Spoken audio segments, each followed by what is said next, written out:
sir.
All right. Hey, everybody. Hey, what's up? All right. Hello.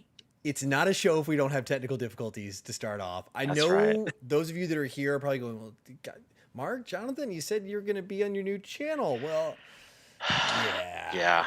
Apparently, Yeah, about that. YouTube's got this thing where, like, I was like, oh, I'll go click and do live stream. And they're like, oh, no, it's your first time. You got to wait 24 hours. Yeah. We just want to make sure you're serious about this whole live streaming thing. So, how better way to prove that you're serious by making you wait a whole day? Yeah, it's like, we got to actually it just said, it wasn't like a thing. It just said, we got to need 24 hours to set it up. I was like, oh, okay. I know, right? Crazy. Anyway, oh wow. So we're here. Wow, Thank you for we got someone joining. real special today. That's right. Yes. Real special is this gentleman right there in the box to that side.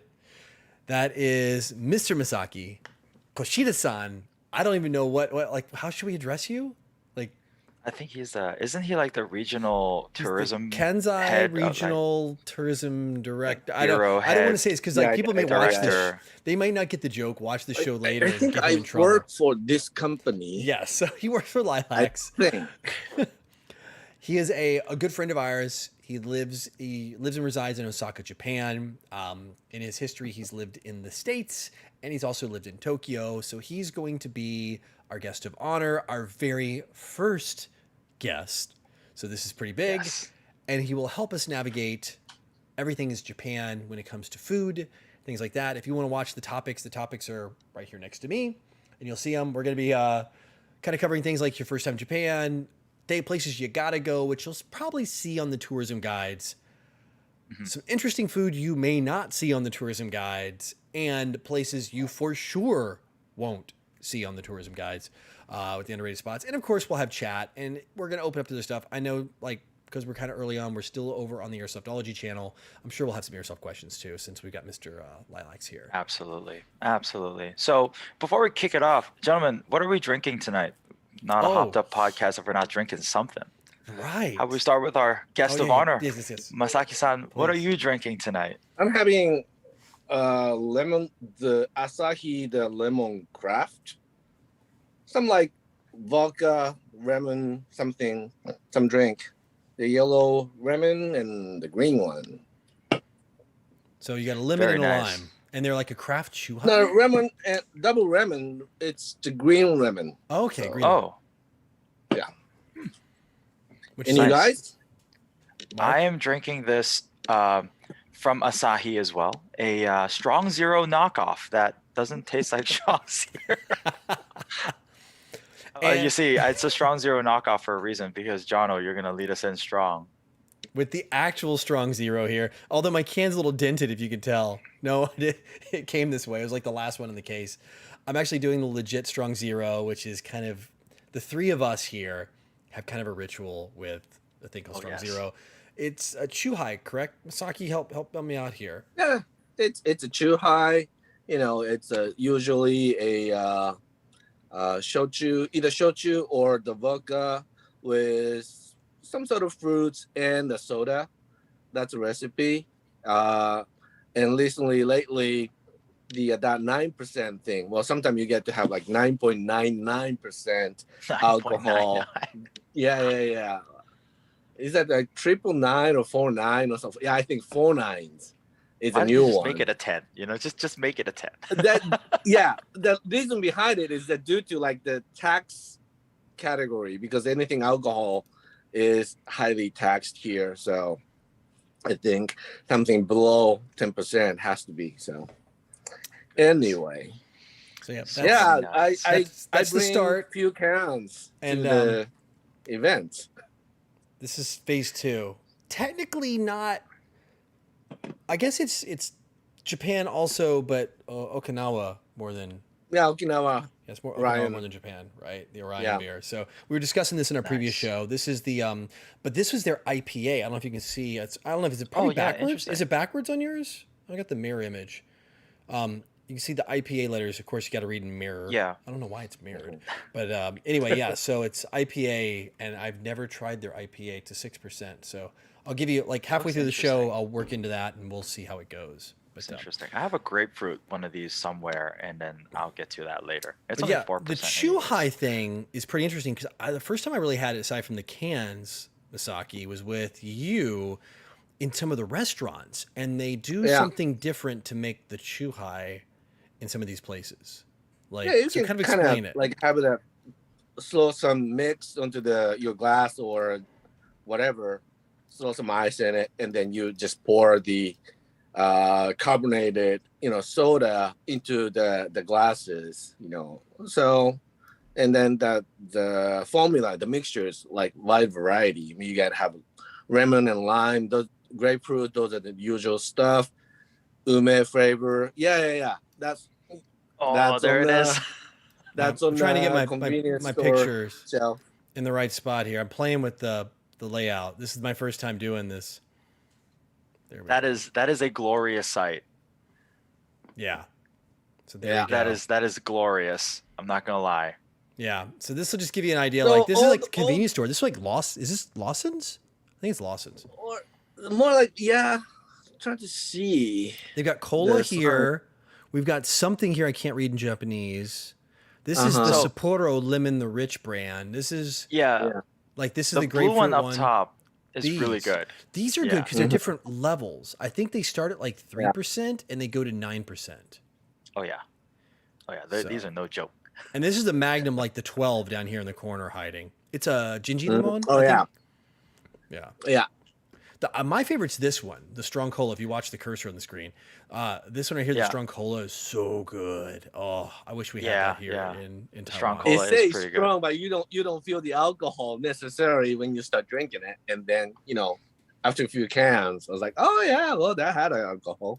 Yeah, so that's a 9% soda. Is what it is. Yeah, well, 2 thumbs up. We call it 9% of happiness. That's right. That's right. So good times.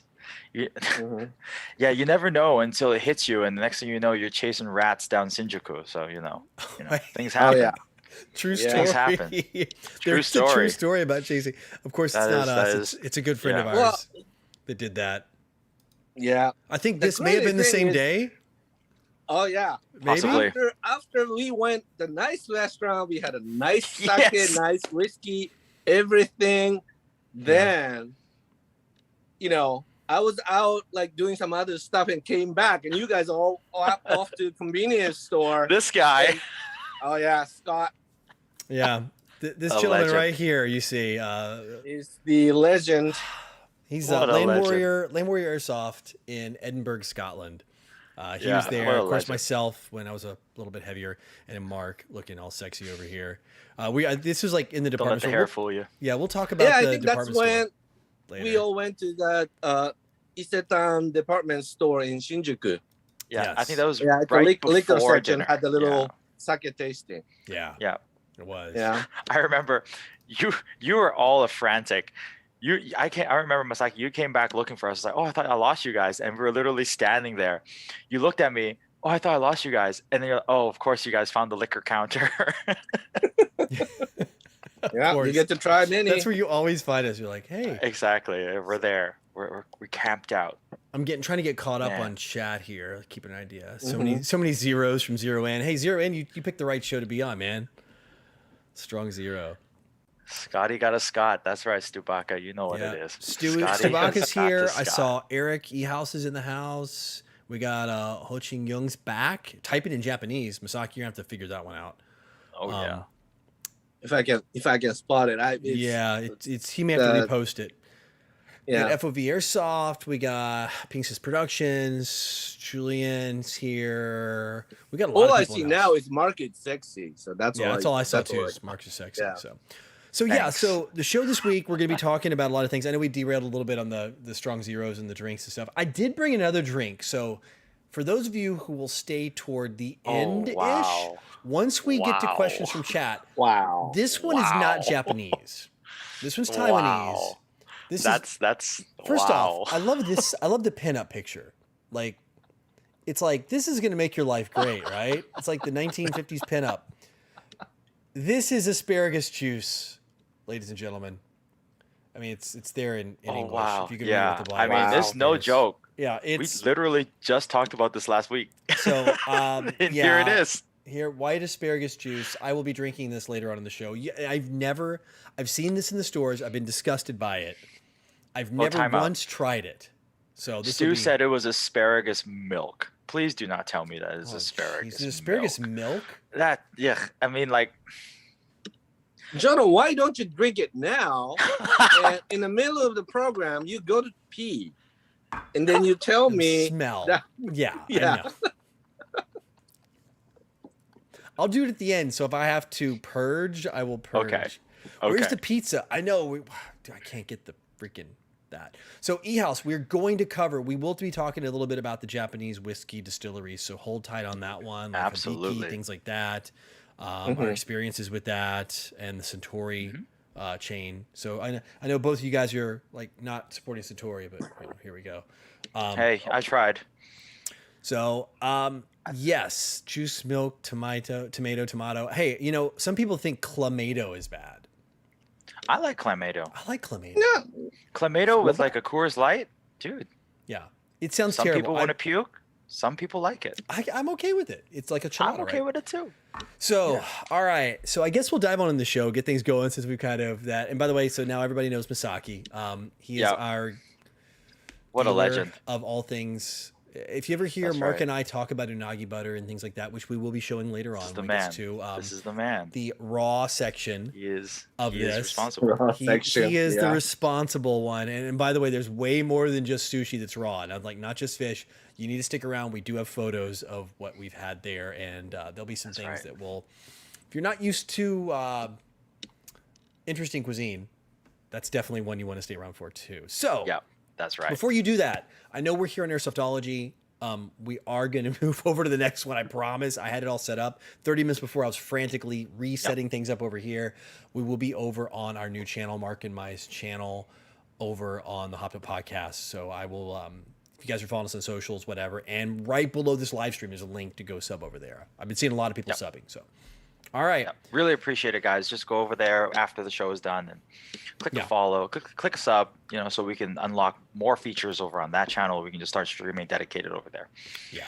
Start doing Anyways. posts over there to give you updates. Yes, absolutely. But can't do that to 1,000 people. So, all right. Yep. So, since we're here and we have our wonderful guest of honor with us, Masaki, we're looking at first time visits. I mean, I remember my first time. Mark, your first time I think was long before mine going to Japan. I think my first time was sometime like 10 years, 12 years ago, at least. Something like that. Yeah. Mine was like 4-ish, Masaki, 3 or 4. Yeah, 4. Four More now? like because we're pretty much grounded for about a year and a half. So about like 4 years, maybe. I think 4-ish. Yeah. Yeah, around there was my first time. And I think we touched on this last show if you watched, but if not, we'll talk about it. It's kind of one of those interesting experiences, at least for me. I'll give my one quick hot take and then Mark can jump in, but then we want to focus on Masaki. It's everything you imagine it would be. Like, it does live up to the things you see as a Westerner or as a foreigner. When you go, you're like, oh my gosh, it really is this way. Wow, I can't believe it. But then it's so much more. And it's intangible. It's one of those just things that is just hard to put your finger on. I mean, it led up to I think the last time I went, I wandered around the city by myself for like a couple days. You said you're fine with it. So it's like, do your thing. And it's just a great experience. So Mark, what's kind of your hot take on Japan as a whole? I mean, my experience is really limited comparative to yours. Mine's really Osaka and Tokyo and like Chiba area. So that's really the limit of my Japan travels. I would say kind of growing up here, we're so close to Japan for most part of my life. I was like my teenage life, especially I was here. And early on in my life, I watched a lot of 90s anime, right? Doraemon and stuff like that. Early Gundam and stuff. Man, that's what I grew up with. That's what I grew up watching. And so everybody kind of in my generation growing up in the 90s, early 2000s, we've all had this kind of romanticization of what Japan feels like. So when you go there, the first thing I got off that plane, it kind of just hits you all at once. I'm like, oh, I'm living in an anime. Like, this is my life right now. And then exactly what you said, like it lives up to the hype, and then the more you dig, I feel like the deeper you can go with discovering more about the country. You know, people here joke about like, oh, Japan's a country you can go back to an unlimited amount of times. And it's so true because I've gone back to I've fallen in love with Osaka, and I've gone back so many times to the point where before I met Masaki, I felt like I had a pretty good grasp on it. And then, when I started to get to know Masaki, we were talking about these places, and he was like, "Oh yeah, you like that place? Oh man, let me show you what's up." And little do you know, one alley down or two alleys down, you have so many more different things, so much more variety, coffee shops, the little chill places, the nooks and crannies. It really does live up to the billing, and it's a gift that keeps on giving. I think that would be like my take on it. I think the biggest point, I just want to do this, then we'll pass over. It's amazing when you see it like in anime and you see how they draw the cities, especially one that's a modern, that takes place. Mhm. How well they draw everything, and you feel Yes. like, and if there You're are there. some that take place in certain areas of town, you can actually find those areas. It's crazy. So Absolutely. They hit a sunset, you're there, you see it, you're like, I'm in Slam Dunk right now. For real, this is what it is. It's funny. Well, I the think funny thing is though that when you were mentioning about that, yeah, you're in like practically you're in Japan, you're in anime, is that I myself grew up in Japan, had pretty much the same experience. really, Because I grew up in Osaka and moved to Tokyo when I was 18 after high school. And I don't know how many of you watching this knows this anime, but in the 80s, the little anime called Megazone 2-3, which is, if, hey, Alan Lau, now's the time. I was about to say, That's- quick call Alan. yeah. Yeah, that's his one of his favorite anime. But anyway, so that 2-3 means that that takes place in Tokyo, and the whole thing was everything happening in fake Tokyo. Actually, it's Right. in the spaceship, but Oh. the whole scenic is from in Tokyo in 80s. So I got there 18, know nothing about Tokyo, know nothing about Shinjuku, Shibuya, Ikebukuro. But I was walking down the street and I could I think I know the coffee shop when I turn around this corner and there's a coffee shop. And I couldn't it's not exactly a deja vu, right? But Yeah. it is a deja vu from that, the anime. So it's funny that someone like me growing up in Japan could still feel the same way as you felt. That's, Wow, that's crazy. crazy. So you get that That same is experience, crazy. like you knew what was around the corner. And I'll take a little sidebar here from Pinky's Productions. He said, "What's the biggest advertised anime in Japan? Like, if you look around the city, that you see the most, like right now, if you're looking around At the moment, yeah, like what's being advertised the most around, Osaka, Tokyo, whatever." right now probably must be a Jujutsu Kaisen. Yeah. Yeah, that's probably like the next big thing after Kimetsu no Yaiba, the Demon Slayer. Oh, Yeah. Demon So, Slayer. Yeah. Oh, yeah. you can't swing. You You, look can't swing a around and cat here without seeing Demon Slayer stuff. Oh yeah. Yeah, so Dude, it's so everything going and so hard here. anything promoting that one. So So that's the latest one. So yeah, if you want to watch something that's new, the latest one at there the you go. moment. Yeah. I know we said we would take questions from the chat, but there's something somewhat relevant to what we're talking about now. Yeah. I want to kind of like pull those out, as we go. Sure. So For real. So, with this feeling, with this nostalgia, and Masaki actually coming in and letting us know that even a local can have that feeling, it's kind of cool. Let's dive into the main topic here of for first timers, when you go, we've kind of got the feeling you're going to have when you step off the plane, kind of Mark and my experience, even a local's experience. Masaki, if it's my first time there, I know you can open up Photos or Lonely Planet or whatever and read a list of dozens of things you can Yeah. do. But what would you? Because I know how you kind of guided me through it, but I want to hear yours. Like, what would you recommend? I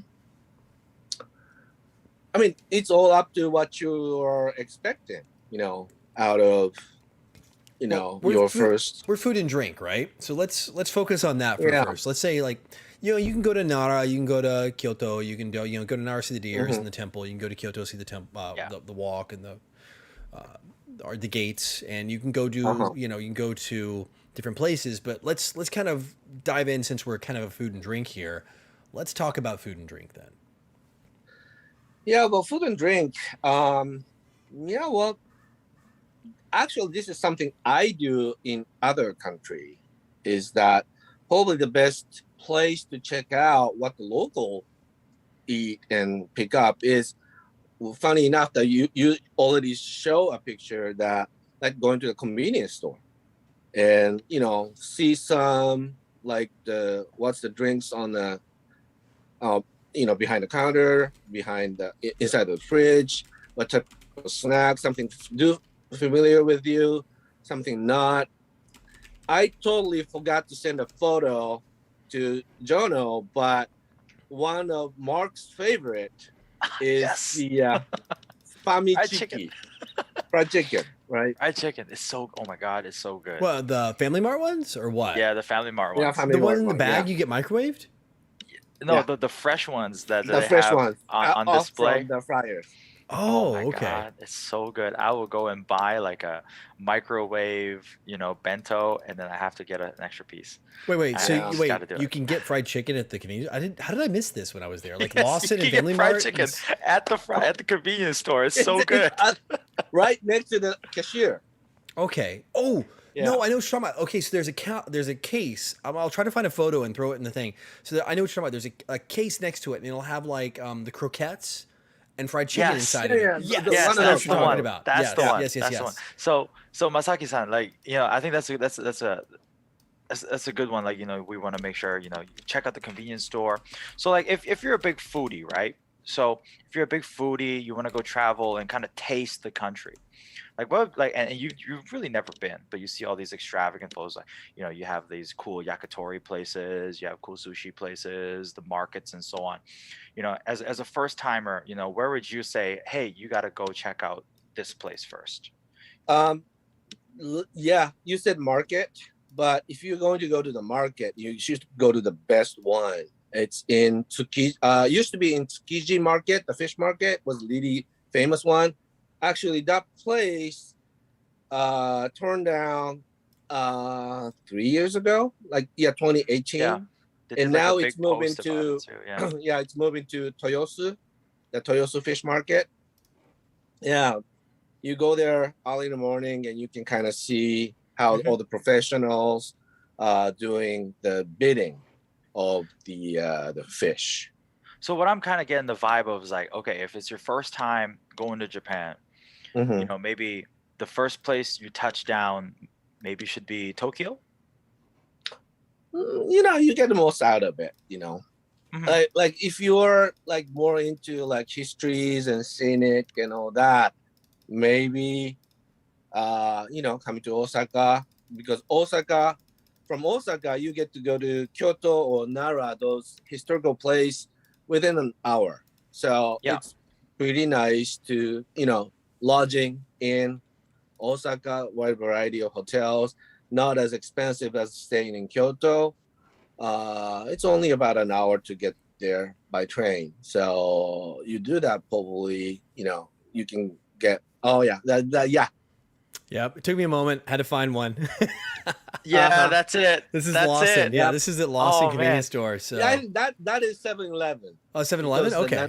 It's a Nanachiki. Oh, yeah, I can see the 7-Eleven for the French fries or whatever is in the top right. Yeah. Still, I'm just looking at this right now, and I'm just like, oh, I'm getting a little teary-eyed. Mark, which one would you buy here? Like, what am I looking at here? So if one in the I'm center, looking right? at the screen right now, the one maybe on the middle row, all the way to the left side. Okay. I'll probably start with that one. So in Family Mart, they have 3 flavors. They have like an original, they have a spicy, and then they have one that thinks like a cheesy one. Okay. Yeah. Yeah, the cheesy one, it sound like on paper it sounds pretty awesome, but to be honest, the original and the spicy are by far the best. Okay. Cheesy just- one is too greasy. Yeah. Yeah, it really is. Man, I'd go with Yeah. one But of like those the original and the croquettes up spicy top. one. The croquettes are great. Oh. Yeah. Are those Always corn sold out dogs? though. Are those legit corn dogs down there? It's a corn dog. Yeah. It's a corn dog for real at the I bottom. like them. Yeah, and you're looking at like 100, like, so the market one you want, it's like 184 yen. That's like less than $2 US. Dude, it's so cheap. It's so cheap. Yeah. That's So- that. I think like a quick segue when we look at this kind of I would say like convenience store food, right? Mhm. A lot of Mhm. people, at least in my generation, a lot of people were trepidatious about going to Japan because they always thought that going to Japan is very expensive.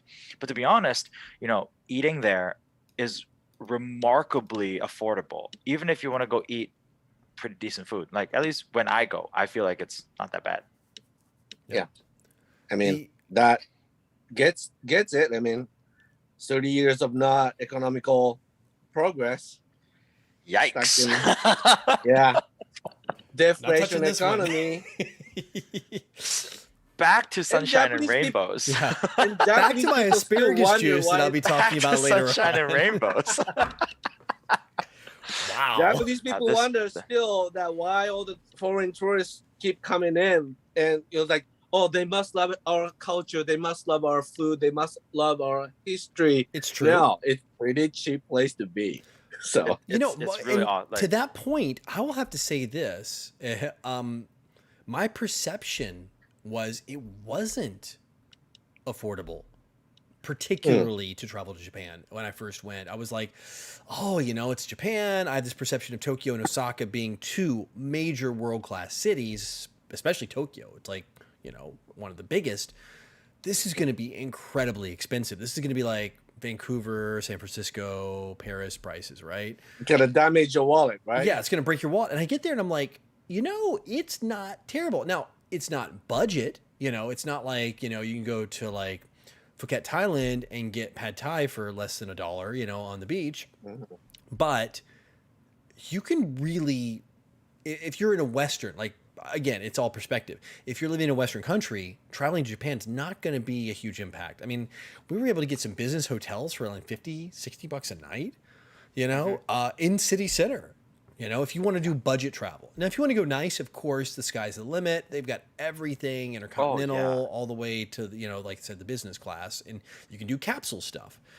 But you can do a very cost effective. The expensive part is going to be just the plane ticket, essentially. Exactly. Yeah. So what else? We've got convenience store food. Oh, we could literally do an entire show on convenience store food. We absolutely can. God, The I convenience could. store bentos are so good. I know the bentos. And then occasionally here we'll get like the Family Mart or the 7-Eleven special edition, which are the Japanese Standard ones. the Japanese standard ones, right? So it's like actually it's a whole section that they import in, and it's usually a couple times a year they'll bring them in, and it's like what you can normally get in everyday Japanese 7-Eleven or Family Mart. And it's worth celebrating over here when yeah, we get it. it's nice. So what else, Masaki? First time in convenience store food, like go do it. I think, like, since you both in major Asian city, Taipei and Hong Kong, the same thing, like street food, like takoyaki. Yes. Oh, Yes. Yeah, something Takoyaki. like that is, Takoyaki. especially if you're in Osaka, that's where, it's known for. Yes, sir. So that's Absolutely. something oh, hang on. I kind of snuck You mean on. this? Oh, Takoyaki. Takoyaki. There we go. Takoyaki it's so oh yeah. how to put it, like people who've had it like in other Asian countries. Exactly. So That is it. Yeah. that's what's up. So Mhm. I'm sure a lot of people who've been in Asian countries or like had Asian food or been in like Chinatown or whatever have probably had these before or something like this before. But I'm just gonna tell you, there's always that saying, right? You've never had barbecue until you've gone to the US and had barbecue. Yeah, that's I true. swear to God, you have never had takoyaki until you've gone to like Shinsaibashi area in Dotonbori and had takoyaki there, or like in American Village, that one where you take me all the time. You've really never had it until until Yeah. you go there. This was just in one of the street vendors in Osaka one day. I just went Yeah. down, Yeah, grabbed and it, like 300 yen or something like that. I think it's not too yeah, expensive. $3, $3, Yeah, something like that. $3 US. Yeah, And you get this, and that's bonito flakes on top, which are like kind of a dried fish flake. The different sauces, So good. Oh my! And then inside a huge piece of taco, which is, octopus. Octopus, right? Yeah, like Yeah, massive. they don't cheap out on the octopus too. It's like the Devil's size of your thumb. It is. Yeah. It's literally massive. Yeah. Like, so inside you got like a piece that's like this in there. Another one, Masaki. I'm gonna go. actually, I just saw in on a chat. How about okonomiyaki? Yeah, already ahead of you. Oh, wait man. for the picture. Oh Yeah. yes. Yeah. Well, already but ahead this of you is on that one. something. Oh This is my something a god. bit controversial because the when you say okonomiyaki, there's two kinds. One in Osaka style, which you see on the screen, and also the Hiroshima style. Yeah. It's completely different. I like them both, but I just had okonomiyaki, last week. So I'm gonna be a homer, and I'm gonna say I prefer the Osaka style. I mean, I gotta represent the I have no Tigers. perspective outside of the Osaka style, so this is it. So, Masaki, walk people through what this is. Like, it's you mix the chopped up cabbage with the flour dough and make it really fluffy, and then you put okonomiyaki. Okonomi means like anything you like, whichever you like, whatever the ingredients you like to put in. So normally, like the pork is one of the things. Oh, that looks so pretty good. basic one, squid. I like to put mochi and cheese to make, like little melty, crispy cheese outside kind of thing. You put the scallop. I like scallop ones as well. So yeah, it's pretty much if I say pancake, it sounds like some like sweet some stuff, sweet, yeah. It's like a It's not leftovers sweet. pancake. yeah. Yeah. Yeah, you're right. It's kind of like, I guess it would be like how pizza originated in Italy, kind of like take your leftovers for the week, put them into, on a pie and bake it. In this case, you're kind of taking like everything, like, pasta, the cabbage, the whatever you got. Cause I know I've the tried noodles, Yeah. pieces of pork. Dude, it's so good, man. Like, again, like I remember you took me to that one place, like it's on that slope. Oh yeah, that really local place, and that was the Uh-huh. first time I had this really cheesy, the really cheesy one that you gave me. Like, Mhm. we get like okonomiyaki here in Hong Kong as well, but like again, like I always say, it's close, but it's just it's missing that little bit of some. Like I don't know how to say it, but like there's just a little bit of something that's just not there. I don't know. I don't know where to begin, but it's just there's something about it. It's so simple, but it's so good. Right. Okonomiyaki is, Yeah, So good. I miss it. So when I was living in States, I no choice. I have to cook it myself. So Well, then you can make it really fancy. All the fancy bacons that we have in America, then you can use Uh-huh. that. Oh, Yes, don't sir. mention it. I've already done it. Been there, done that. So what about a little bit something different? yakitori. Yes, yakitori. So I'm kind of driving. Ah. These are all the photos that have been provided by pretty much either myself, Mark, or Masaki. We all have our own photos here. So Oh my God. this is kind of one of your must-have. I'm not going to dive into the raw stuff yet. We're not in the raw segment quite yet. We're not going in raw just yet. Not yet. We're gonna take a little bit of Yeah, time. to go in that raw. particular restaurant, what's inside of that glass is sake. So it's a restaurant in Fushimi, in Kyoto, where the it's known for great sake manufacturers, and this yakitori restaurant is actually owned by one of the sake manufacturer, and you can order sake just out from the tank, just That's then cool. having the fresh ones. That is so cool. So you have that, and then since we're kind of talking about, do we want to get into the sake right now, or do we want to save that for underrated spots? I mean, I think we can do that for underrated spots. Okay, we'll save that. So There's some really special places that footnote on the sake. Mr. Remember, Masaki we're going to knows. come back around, and there's one that I still haven't had a chance to experience yet. I've had one of the Masaki's signature sake experiences, but not quite the other. We'll talk about that too. So a little teaser for going in. Fair enough. So Yeah. shall we move on to number 2? I think so. Bucket list places. Bucket list places. So yeah.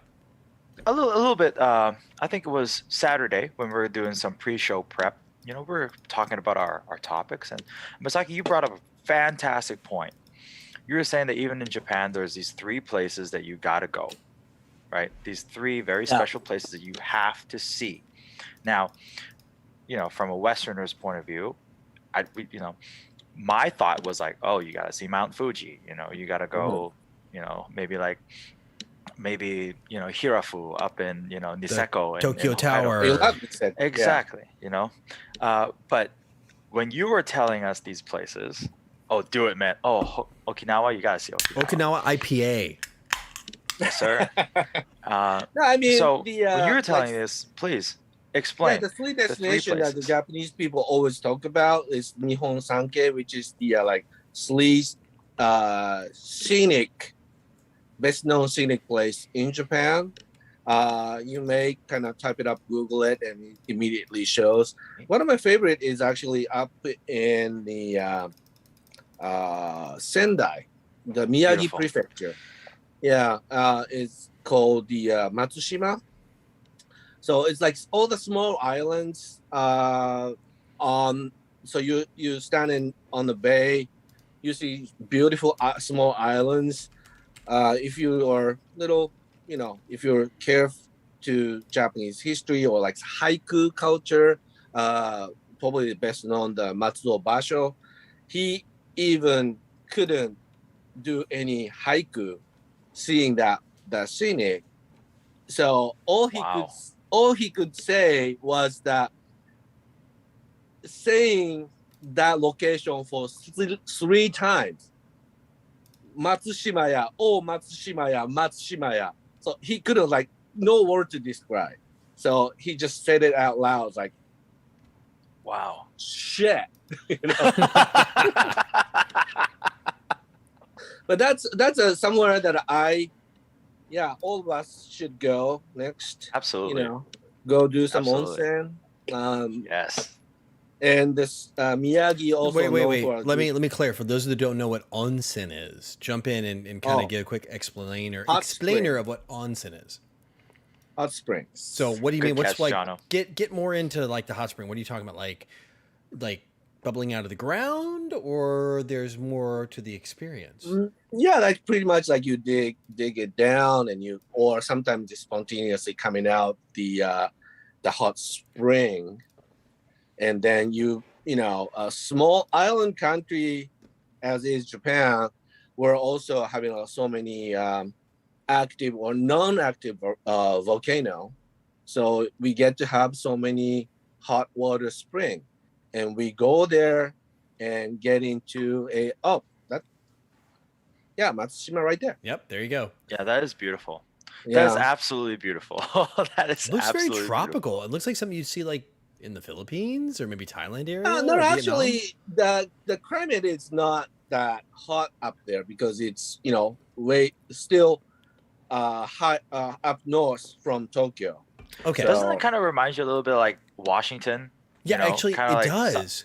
It reminds off me. the coast. I guess maybe that's why I'm so attracted. That might be it. It's very Gotta be. Puget Sound. Yeah, it's got the It whole does. Puget Sound thing going on. Yeah, I agree. It's very beautiful. So onsen, while we're on this topic, right? So the hot springs.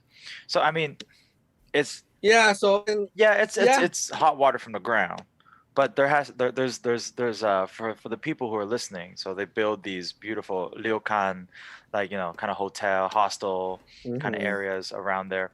So tell us about that. Well, I don't know. I mean, I think probably better explain it from your perspective, your experience, because this is something that I became so kind of norm to it. I don't Okay. I don't even So- know anymore that what attracts people. So okay, since this is the norm for you, how about this? Let us know, what should you kind of expect when you go to a place like this? Now, basically, let me jump in real quick. Onsen's like a hot tub. Like Yeah. I'm gonna boil it down to like the Exactly. most Western concept possible. It's Yeah. a community hot tub where since Tubbing. the water comes from the ground, it's full of minerals and there's different types actually. From what I There's different understand. types, you know. Sometimes for it's your good skin. for your muscle. Sometimes, like, you know, the either, you know, like skin. It depends on your skin type. The algae type of the dry skin will heal better, something like that.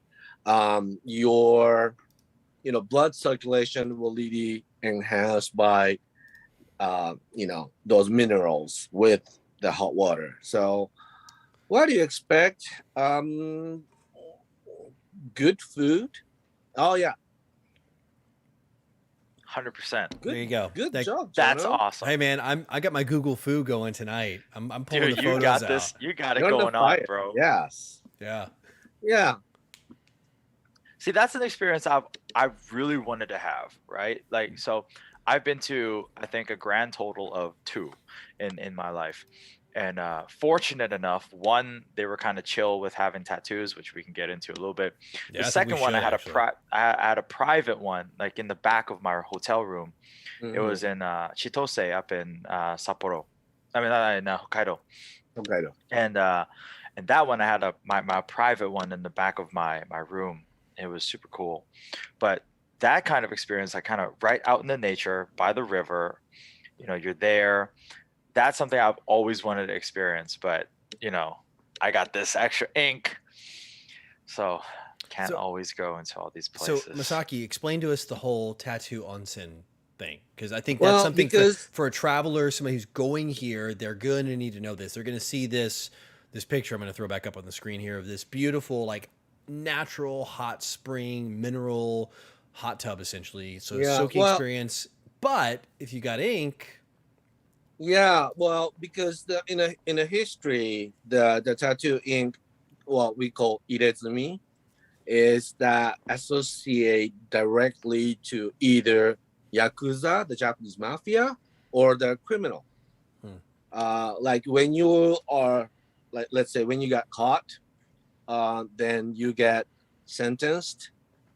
Often, like say back in the Edo era, that you get the little circled line on your arms. And when you're wearing some proper kimono, you don't see it, right? But you just sleeve it up, and it's like, oh, you got like 2 lines. You must commit it and caught like twice. so you something get a like line for that. every time you've been caught Yeah, yeah, and yeah. convicted of a crime. Okay. And then depends on how heavy the crime is. It's different. And then also, Mark, you know better than I do. I got a small one in my chest, but you got a tattoo all over it. But traditionally, the tattoo done by the bamboo sticks hurts Yeah. like hell. It does. So It really does. But it's so it's- beautiful. So it is that kind of showing the man's courage, bravely, how tough I am. Yeah. So that's, you know, tend to be those rough yakuza people who like to prove themselves by putting inks all over it. So many public places prohibiting that person has a ink in their body to expose it. So, you know, onsen or public bath, that's where you get all butt naked, so you can't hide it. That's So very true. they have many places have a sign says no tattoo person allowed to use this facility. Oh, So it's the sign is super cute too. You know, it's almost like a traffic light sign with the person's silhouette, and then on the person's silhouette, there's got these like wave lines on it. Like if I can get that sign, I love it. It is the coolest you thing want to ever. steal one? Like the I do. I've seen one when I was in Shirahama. It was a big red sign with it's almost like the stoplight. With the person just kind of stands there. It's a silhouette of a dude, and on his shoulder to his chest piece is he's got like waves, and it's super cool. It's so nice. Uh, and so that's that. But on the other hand, thank you Jesus, I don't have any circles on my arm. So I'm just saying, I Well, maybe that means that you never got caught. hey. But what I can say though is actually maybe because of the wider acceptance of like tattoo culture nowadays, and people a little bit more open minded now, even in Japan. When you go to like when I went to Hokkaido and I went to Dormy Inn, which is a hotel chain up there, Mhm. and I was in Otaru, which is a small town, I think a little bit north of Sapporo. Um, the reception lady was really nice. They had an onsen inside the hotel, and then she was telling us that we can go and enjoy this onsen. And I said, well, maybe no, maybe I can't because I have a few tattoos. Bless her heart, she took out a pack of bandages, like these big kind of flesh-colored bandages, and said, hey, it's fine. If you can just cover, you're okay. How many do you need? And I said, I don't know, 10. she tried, man. She really She tried. She really tried, She's like, she apologized to me. Ah, Oh, I'm well. so sorry. I can't help you. I'm like, that's okay. That's not your fault. Yeah, so I am what are going the to other? I am going Oh, to schedule the some of the private onsen, the whole thing that can be for just private group. Then we don't have to worry about too much. yes, sir. I would certainly Yeah. hope so. So what are the other Here two we go. places? Hang on, I got some photos to pop up for you here. Okay, let's do it. What do we got? What do we got? To take a second, we're on a delay, so Yeah. they're gonna see it later. And then I think this was one of the better ones I found. So Mark, I wish I could find the one I had on my phone. I see if I can find it on my phone. it's cool. We And can do it later. So there's no way for me to get it. That's- That was pretty good. Like I love the valet guy. Like nope, you got to get out. So I just typed in onsen no tattoo sign. So onsen no tattoo signs. so bucket list places. What else do we have? Like destinations? Well, actually, I was gonna go. Yeah, I was gonna go to other location, but everybody just type it up and Google it. One more thing I want to mention about the festivals. Something that some people, if you can time it in advance, few cultural festival or the city festival, it's so freaking amazing that if you can time it well and you get to be there, that's something that you are going to talk about it rest of your life. And Absolutely. one of which I recommend is that one of the Mark's favorite city, Hokkaido, in Sapporo, snow festival. Yeah, that's a good one. That's a really good one. And then that really is a good one. The major, the park wide snow sculpture. It's just amazing. They make it, once a year, and make it for like, I think it lasted for like a couple weeks. Yeah, it's really nice, and there's something about like just that the vibe in Hokkaido, like in Sapporo, right? Like the park that it's almost like a central park, but but it's so long, it's not really wide, but it's so long. And it's super cool. The TV tower to all like whole street. Yeah, and that snow sculpture actually is often made or helped by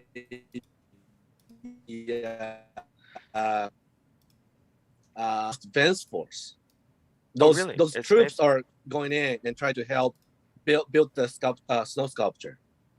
Oh, Oh, do we have some of the snow sculptures coming up? I'm trying. There we go. Finally got it. Oh, good. I was like been fighting the thing to try to get to work. I'm over here like, come on. I'm like, Hey, it's Yeah. not a hopped up. There we go. Darth Vader. yeah. You got Vader. I mean, that like look at the perspective of the size of that with the people and the buildings in the Yeah. background, right? Yeah. And then if those of you Oh, Transformers look at that. fans, like a little Optimus Prime action going on here. Yeah. Yes, sir. Yeah. That's the city, I believe. City view. Sorry about the. Let me see if I can get Yeah, it. it's a city Optimus. view. There we go. A little Yeah, blurry, they but all light it up in the evening. Yeah, Sapporo and you know, I think Hokkaido in general, I would definitely chalk it up to one of those bucket list places you just gotta go. Like you just gotta go. There's something for everybody, in you know every season of the year. You know, so what's up with these they're- ice sculptures here? It looks like It, dinosaurs. well, because it was a snow, but if you compress it, you dense it, and then turn into a kind of snow slash ice. So it's awesome. Cool. I think it's really cool. It's super cool, man. It's so cool. So that's the one I like. That one I've always wanted to go, but it was always a toss up for me. It's like, hey, do I want to go back to Osaka again, or do I want to go, go to Hokkaido during the winter? Okay, so I did the time. I went to Hokkaido during the winter, but then like going during like December, January, it's just so expensive. Because it's Like, ski wow, yeah, season. because ski season. that's a It heavy really is. Yeah. travel season for us as well, because we got the not the Christmas is a big deal for us. It's the Oshogatsu, the New Year is Yeah. a big thing. So For we sure. always for tend sure. to take a vacation around 25th, 26th till like January 5th. So Yeah, so you that's- do have a big celebration around the actual calendar New Year, not lunar Yeah, New Year like you not find in the, more like, of the. The Chinese, New Chinese Year, the culture, moon. Yeah. So That's really cool. that's the big ones. Cool. Yeah, I All right. went. I went during like late February, March. We still got good snow. Still beautiful. Yeah. All right, So Jono. yes, What's next? you know what's going on. We're done with bucket list places. Now it's time to go in raw.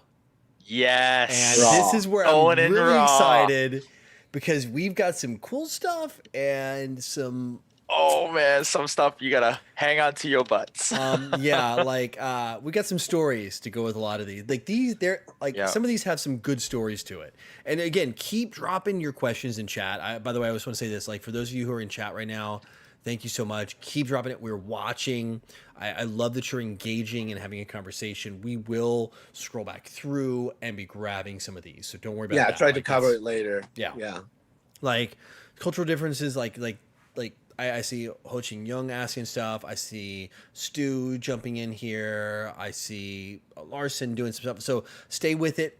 We are paying attention. We're going to drive back in during the questions from chat section. So don't worry about that. We're not ignoring you. We Absolutely. promise. Yeah. Just stay to the end. We're going to get you. I promise. So So now that we're going Raw. in raw, Jono, quick question: how's that IPA? okay. So let me get the IPA. So they called it IPA. I would definitely say this is more of a pale ale flavor. So like the palate of this is definitely, when I opened it up, I didn't get like the IPA hops, and it definitely isn't. I'm more of like a Northeast or a West Coast US IPA. I think they probably should have thrown, instead of IPA on the label, pale ale. I think they nailed a pretty hop forward pale ale. Yeah. IBU numbers like super high on this one, so it's definitely got like a good bitter palate, and I like that. Oh, a that's lot. nice. That's nice. That's yeah, nice. so it's like it's bitter forward. It's got a good hop finish. I'm trying to place the hops on it. It's not. I don't know where they're getting them from, so it might be something domestic to Japan, somewhere. And they're for sure not growing these hops in Okinawa. It's just way too hot. So it's got to be somewhere from like Japan proper. Go on. I only blow alcohol to my body. I need to release it. I'll be right back. Oh no. We've lost our guest. We have an empty chair. What is this? Oh no. Oh no! It's our But first. now's the lost... perfect segue. Yeah, it was a perfect segue. He's like, "Oh my god!" Like segue. for us to have an empty chair here in the chat. Oh my gosh! Oh, It is wow. what it is. For those So- of you guys that would be listening later on, Masaki had to go relieve himself. So Ho Ching Young, you're asking. This is a perfect segue. Horse sashimi. Wow. I guess you just gotta stay tuned. Yeah, stay tuned. In fact, You just gotta stay tuned. maybe we'll drop that nugget as we come back. You know, like I think I promise I have too many windows. I'm still learning how to do like to create the overlay with the photos and stuff. So while Masaki's gone, let's see if I can make this thing work. Oh, here we go. Since I got we're something waiting dropped for on screen. our brother Masaki, I'm gonna ask my producer if my producer can fetch me another beverage, something in the fridge. Producer. It's terrible. Misogynistic app. You're a misogynistic a-hole. No. I'm just asking my producer. What are you talking about, bro? The bus is coming. No, I'm kidding. So on the screen, we're just gonna jump right in with the raw. We're gonna start with we're gonna go into the raw section, going raw. Wait for him to get back and look at the screen and see what's going on, and he'll know exactly what we're talking about here. We're jumping in. Masaki, once he gets Wow. so we're going in the deep going end. in hard. We're going in hard. Since in chat they brought this up. Yeah, actually, it's already on a chat. It's a horse. Yes. So Basashi. this is what Asashi is what it's called. Basashi. Basashi. Yeah.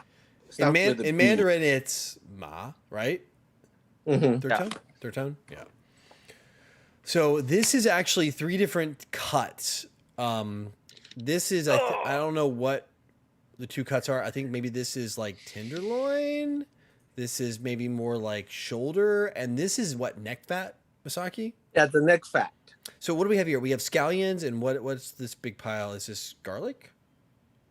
Or yam? It is ginger and garlic. Ginger and garlic, yeah. So how? By the way, I'm just gonna play, and then we got like off camera here, like barely. I should have got a better photo. Was this dipping sauce? So explain how you would eat this, because this is all literally raw horse. Yeah. So, it's up to depends on your preference, but use. I like the grated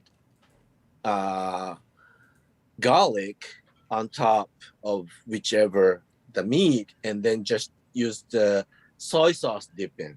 So dip in the soy over here. That's off camera. Yeah. Mm-hmm. Yeah.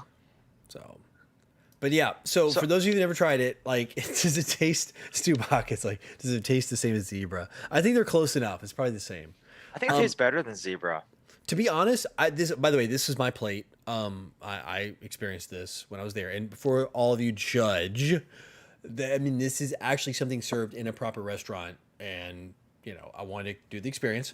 So for those, if anybody from the ASPCA is watching, I will say it's very clean. So it's the meat itself is really lean, super lean. Yeah. Yeah. So it doesn't carry a lot of flavor. It's very delicate. It's light. Mm-hmm. It doesn't have it like, so if those of you who have had like venison, let's say, or you're trying to compare this maybe to, because it's red meat, like beef, you're not going to get that experience. It's so light. The flavor is very subtle. A lot of times when you end up, getting into the garlic here, I would say maybe it's almost, sometimes we'll stomp on the flavor of some of these two. The neck fat, I would say probably it could use that. Give lemon. I would say lemon and scallions is what I would probably go with, again, given the option. Few years back, it's the horse meat became this is a traditional food, but a few years back it became such a thing because of somebody found out that some sort of enzyme or something on the horse meat is really help your metabolism accelerate. Really? So when you are on especially for I think it does better with the female body. So when you want to try to lose weight, but yet you don't want to just be a slob and not do an exercise. If you do a proper exercise, you need a good source of protein, but has to be something lean, no fat. Horse meat became a thing for those who does active diet with going to gym and So take it's a metabolism booster then. Yeah, that's what I read. Hey, I'm not a female, I mean, so yeah, I don't know for everything you but read, there's always something that's going to contradict it. I mean, like it's the internet, yeah, right? but that And like so every medical study has a counter medical study. hmm yeah. So Horse meat I is like him. fantastic. It really is. So moving on down the raw chain, we're going to save a couple interesting ones for last. We're going to go into something a little more safe on the next one here. Something tame. And we're going to be looking at beef sushi in this case, probably more sushi. Yes. Like sushi and sashimi in this case. I think this is more sushi. Raw beef sushi. Yeah, it's a sashimi. It's a sushi Oh, look at how beautiful that is. packaged one. Yeah. There's Now to something give you an idea, beautiful about pricing this. wise, that box there, that's about 70. You just move the decimal place a couple points. $65, something like that. Yeah, Less US. than Yeah. 70 on the current exchange rate. Yeah, 65, 68, something like that. Mhm. Yeah. So Yeah, that is so amazing. So that's very more conventional. We're moving. I was gonna start safe, but then I saw in chat the horse question. I was like, all right, let's just dive into the horse. Yeah. So moving into this, like that's I would say is like you're dealing with very high end. Very high end. What's that? Matsusaka beef. Mm-hmm. Okay. That's like a beef. So explain Yeah. the beef thing, by the way. While I start getting into more raw stuff, explain like Matsusaka, and in the Kobe or things Yeah, like that. it's like a Wagyu. Kobe beef. Actually, originally called the breed is originally from, I think it's Tajima beef. It's a little different other part of Kansai, and then they just move it on to a thing. So the Japanese breed of the beef. Mark just had a moment. Oh God! Mark looked at the screen and really had a legit You had to moment do here. this. Yes, I Yeah. had Wow. to do this. Good thing I had a big dinner tonight. Oh man, your boy getting hot over here. Yeah, and people outside of Japan that says, yeah, we get the Wagyu, we get the Wagyu here. Well, Wagyu is a kind of a beef. It doesn't mean that it was raised in Japan. You can be like, doing whatever, we export it to the other country. So like you get to have a, Wagyu in elsewhere. But if you're like really authentic, domestic beef, actually what I've been enjoying lately is that try to hit many different places of Japan, traveling myself, and then try to hit the local beef restaurant. Yeah. So like you had a really good look on your Kobe face, is Mark. Wagyu. Not all Wagyu is Kobe. Yeah. That Good is the intrinsic property? Is that what we're talking? Yeah. It's like boy. I really saw truly. Ehouse. Eric asked a question earlier. Like what's it like? Because he had tartar before. Uh-huh. I can speak to a little bit of this. When I was Please. in Sapporo, we had almost like it was frozen, and then they cut it like wafer thin, like almost like paper, and it was raw, 100% raw, and they cut it so thin, and then you would dip it in a quail egg with some soy sauce, and you would just eat it, just straight up like that, and it was one of the most flavorful, beefy flavored pieces of meat I've had in my life. When you were up in Hokkaido, have you ever tried the beef flakes? Like the beef flakes, right? Like isn't it frozen and it's very thin? It is frozen, and how they eat it is that you put it on hot steam cooked rice, and that the temperature of rice will start melting the fat of that, because if it's a nice Wagyu, nice beef, and that melting temperature is really low. So when you're like holding it, it starts melting. So you put it over on the hot rice. Is it? What's it And you called? put a little Tokachi beef and rice. Tokachi, yeah, Tokachi is the part of Hokkaido. So that's Okay. yeah. The only thing I can find is a super zoomed in photo. I can't find that Tokachi beef and rice bowl. Yeah, I didn't get the rice bowl. I was at like kind of like a yakiniku place, and they had like the flakes. It was really beautiful. It was almost put together, almost like a flower, and they served it, and they put a quail egg in your soy sauce, and just they only drizzle like maybe 1 or 2 drips of really nice soy sauce on your egg, and you take it and you eat it, and it's like it was so mind blowing, because like you figure, okay, like I've been to Kobe, I've had some very good beef, and then so I eat this flake, this beef flake, and it is so good.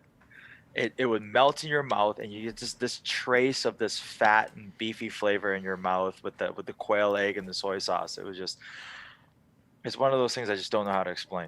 It's like you definitely got to try it. Yeah.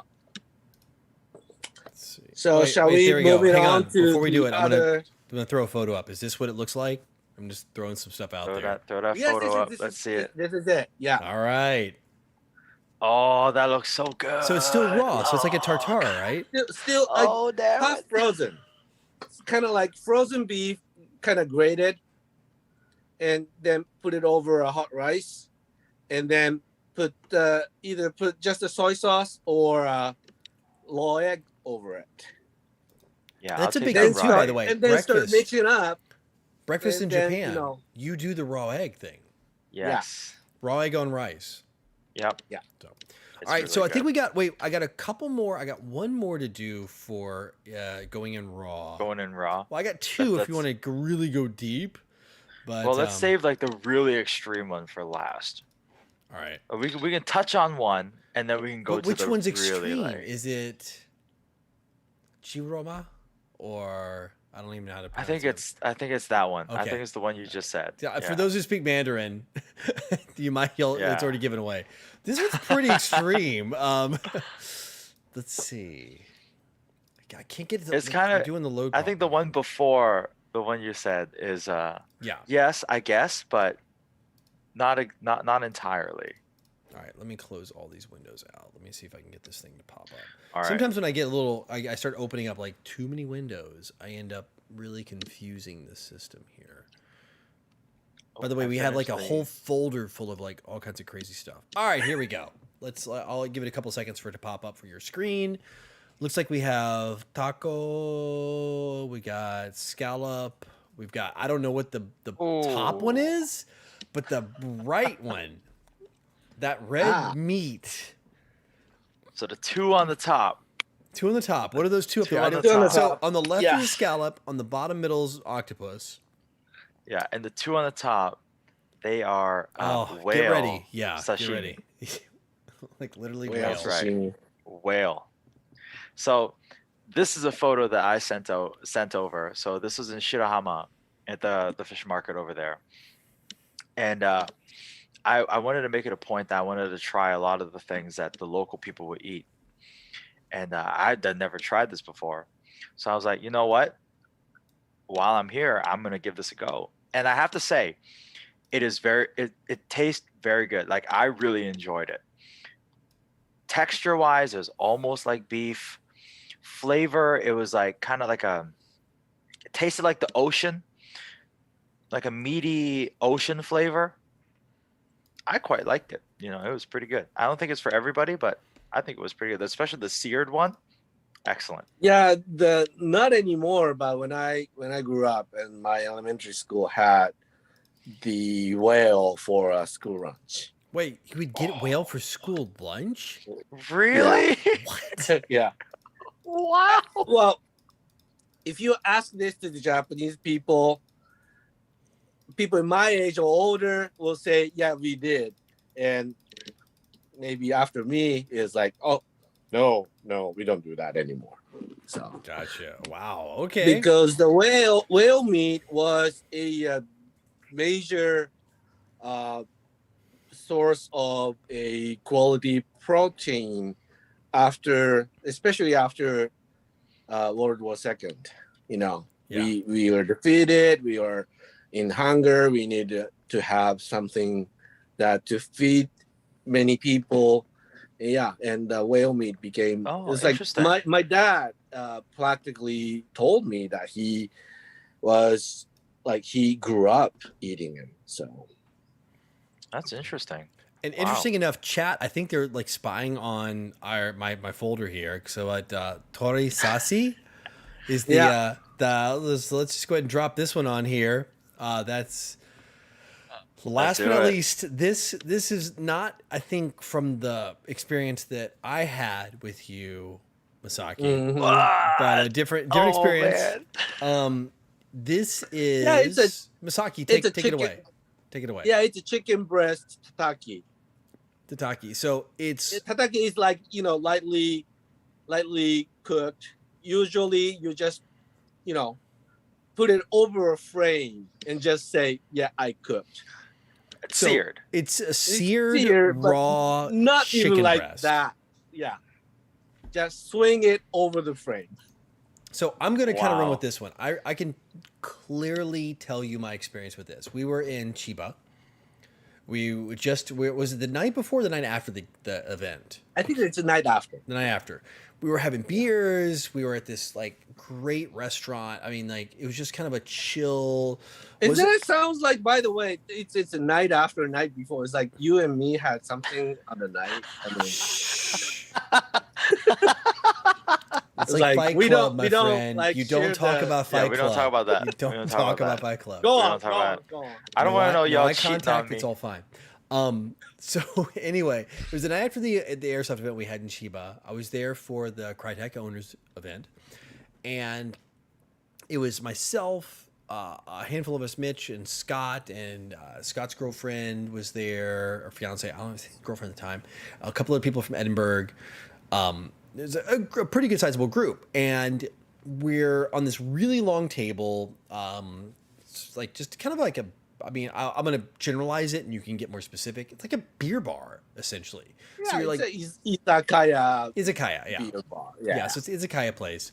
I like to kind of throw in the real Western kind of vibe to it, but you can kind of correct me. So izakaya, but really like a beer bar. So it'd be like if we're going to go have chicken, like in the West, we'd go have like chicken wings and beer after like something. Or pizza, like at a pizza joint. You go to izakaya, you bust out the beers, you have like a boisterous time, it's fun.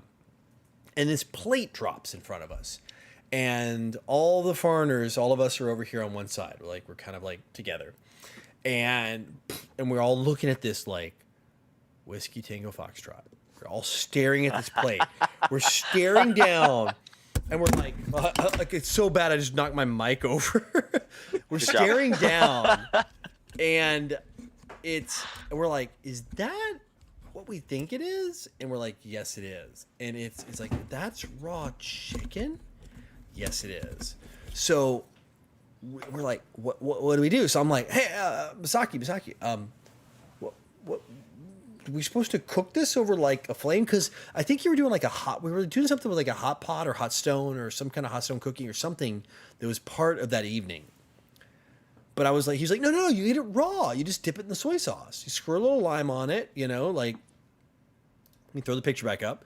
So you squirt a little, you take this and you squirt a little lime and you got a little, garlic and you just dip it in the soy sauce and you're good to go.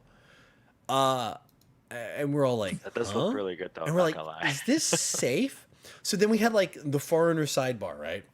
Yeah. So all of us over here like, we're like, the foreigner sidebar. I like that. we're like, okay, look, are we gonna get sick? Like how? Like, all right, it's getting served here. It's on the menu. It's obviously part of the restaurant. It's like, is this a joke? And we looked down the table and everybody else has it. Right? Okay, so it's not a joke. They're not playing the joke on the foreigners here. So it's like, okay, well, let's give it a shot, right? I called the restaurant ahead of time and set you guys up. Yeah, I know. It was like, I'm looking for like the hidden cameras, It's like Ashton Kutcher's going to jump out of the corner, Salmonella is fine. Do whatever I tell them to do. Yeah, exactly. Because you're like, now we're going to serve raw chicken. Hey, now tell them to eat it. Yeah, he's like, and you got pumped. I was waiting for everybody at the table to like play chill, right? Be like, shh. Hey, the foreigners are gonna eat it. Let's watch them do it. Like, and like we're like, okay, let's just do it. So we all we're gonna get sick. We're all gonna get sick, right? we all dove in. It's quite good. And was like, we're waiting for like the joke and nothing happened. We're like, okay. And but yeah, Masaki said it was cool to eat, so we were like, all right, we ate it. And it was actually pretty clean. I mean, how you would imagine. Yeah, you cannot deal with any whatever chicken out there. I mean, it has to be a certified chicken farm, and they do it on regular checkup, all the I mean, bacterias and bugs, whatever. This is an American chicken farm where you see like Tyson pumping out. Like it's not Tyson. It's not Tyson.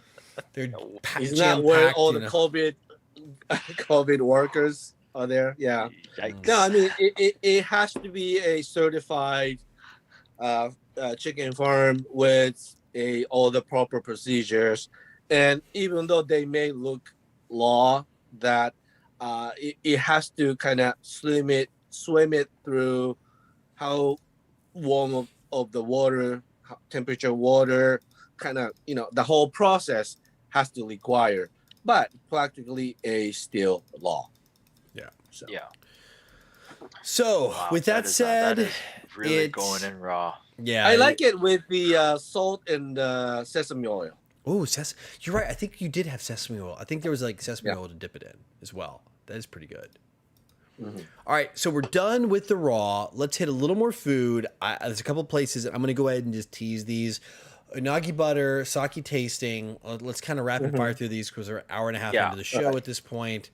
I think those are the two highlights we want to hit. I'm going through the photos right now. Those are probably it. Unagi butter, you gotta show it. I think we talk about it enough that we gotta show it. Let's do it. So for those of you that know us, Mark, myself, and there's like a group of maybe like 15 of us that are in the Unagi butter club, maybe 15, 20. I think so. I think something like that. On the airsoft Unagi butter crab, I think about 15, 20 tops. I love this photo that Mark. I had a bunch of photos of it myself, but I love this photo that Mark provided because it just it literally shows the experience, the religious moment you have. Yeah, it is. It is This is the photo that's on the back of my computer. So unagi is the Japanese word for eel. So this is grilled. So what you have here is a sushi, rice, grilled eel. That on top, the white you see in the photo is actually little sticks of Japanese butter and wrapped in a tiny little piece of seaweed. And of course, the eel's been grilled. It's not the, if you live in the West and you go to like the chain Japanese or your local Japanese sushi restaurant, you're not getting that low grade, grilled conger eel or anything like that. I mean, this is like high grade eel. Yeah, this is good stuff. This is for dessert. You don't really get, like, it's so hard to explain. You don't think, like, why would if you don't experience it, this picture itself won't make sense. No, it doesn't. It's so true. It's so true. It's almost cult-like. So if you get down to it, like, once you have it, you've like drank the Kool-Aid, you're part of the cult, and you're literally evangelizing this food. Yeah. For the rest of your life, you're like, you need to go to Osaka and have unagi butter at this place. It's so important. Yeah. I mean, it's like it's a religious experience. It really is. I think the best way to put it is it's like they grill the unagi, the eel, but they don't continuously dip it in the sauce, right? I think they do it maybe once or twice. Yeah. Yeah, it's lightly sauced. It's lightly sauced. And the butter, I don't think it's non-salted butter. I don't think it's salted butter. No, it's not salted. The butter is frozen. So that's how it holds the shape. And then they just brush that unagi sauce over it, and then they serve it. And the unagi is still kind of warm, a little bit kind of warm, hot. And so it is literally melting the butter in front of you as you eat it. And then by the time you put it in your mouth, like, you look at it and you're like, oh, that looks cool. But it's one of those things that you eat it and you're like, the butter with the unagi sauce and the unagi itself and the rice all kind of just melts in your mouth. And you're like, I don't know why. Something so simple just like has not, butter will just all over your mouth. It coats your mouth. All surface of inside of your mouth. So it is something. E-house, yeah, you're gonna have to come to Japan real soon, bro. Yeah. It's and I know like some of our buddies like My Tim. goodness. Tim has actually gone to his local sushi place and said, "Hey, I want to replicate this." And he's walked. Yeah. There's their sushi chef who's trained through it. I mean, we're not talking like low end, like going to a good one. It's just not the same. It's like Yeah. he's like, I cannot find any way to replicate this. And there, in our travels, like I could, if we did one on Taiwan, which I do want to do, Yeah. soon. There I are would too. certain things to eat here. I'll be able to go grab them and bring them on the show as well. Hopefully, that you just like it's impossible to replicate. You're like, how do they do this? How do they make it taste like it is? Yeah, that this restaurant became such a like known place for unagi butter, and many local restaurants tried to replicate it, and then I tried Not the it same. elsewhere, Yeah. but it's not the same. It's so simple. It's literally it's 4 ingredients. Well, 5. Yeah. Sushi rice, seaweed, Stick of butter. unagi, well, eel, butter, Yeah. and eel sauce. That's it. That's Nothing it. else. And it's impossible to replicate anywhere. It So is impossible to replicate. It is crazy. what I'll try to Like, do is I'll try to get a link to the restaurant and drop it in the when we Yeah. actually post this video Yeah. actually as a full video out on the new Yeah, channel. due to COVID, they closed down one location, but there's a 2 locations still left. Yeah. Okay. Yeah. So Okay, good. They still have 2. Okay. I was thank literally God. going to start like GoFundMe Thank God. and make sure they don't close down. Yeah. Like this is okay, so let's hit the next one real quick because I think topic number 4 is going to be a really good one for people who are listening. All right. So the next one is a very special place, sake tasting place, because I think the next one with sake tasting is going to really lead into our 4th topic. So this is well. this is the transition to our underrated spots. So this What a photo. I have to send this one. I have So, to send this one. this is in Fushimi, Kyoto. Shimi. Fushimi, Yeah. Kyoto area of Japan. Now Kyoto's known for A good water leads to good sake. there you go. Yeah. So, and if those of you who don't know, sake is brewed similar in a process similar to making beer. So sake is not really made like a wine. Sake is made more like a beer when it's actually created. So Yeah. the process of it, if you've never had a chance to experience, by the way, if you had a chance to experience going to a sake brewery, for those of you who live near Portland, Oregon, their Sake One is there. They do tours. It's fantastic. It gives you a chance to actually see how it's done. And I think I forget the name of the family. It's a pretty famous family that owns, the Japanese family and sake company in Japan that owns Sake One in America. And you can actually have draft sake, which is unbelievable. That's very interesting. Yeah. Yeah. It's fizzy, like a beer. But in this Like case, this let's go sparkling back to sake. the tasting here. What do we got, Masaki or Mark? I'll let you jump in since I haven't experienced So- this yet. So this is in Fushimi, and Masaki took me to this place, which, believe it or not, on the facade of this establishment, it looks like a hole in the wall. Like it looks like the most unassuming place in the world. It's in one of it looks like it's just another shop at like a shopping area, Yeah. and it's just this facade. And Masaki takes me in there, and it blow your mind because it's almost like they took like a street market, like a food market, and they built it the lengthwise of maybe several shops together. Yeah. Different shop, different restaurant. So they had like lanterns, and they had like a painted ground with it looked like it was you were transported somewhere else. And they had different restaurants within the area. And I think it was really cool. And then at that point, we had to get the opportunity to try, as you see in this photo. How many sakes did we get to try, Masaki? Well, because that Fushimi area have a 17 sake manufacturer, so each glass from the different manufacturers. Oh man. And the one in the corner, the big one, is the water that you want to kind of cleanse your mouth and get to see the taste difference. So, Yeah, you Yeah. conquered that 17 shot, Mark, yourself. 17 shots of different sake. And I swear to God, people who like maybe drink sake once or twice, but oh, to some it tastes the same. But when you get to drink so many different varieties all at the same time, and you take a sip of water in between, and with all the food next door, you get to order a bunch of food that complements all the different sakes that you eat, that you drink. And it was definitely one hell of an experience for you guys that want to be able to sample sake or like enjoy sake. This is one of those things that you really have to go try, because it's hard. You're going to be hard pressed to find a place that's going to allow you to drink 17 different sakes in one spot at one Without time. without throwing you out or Yeah, cutting you off. exactly.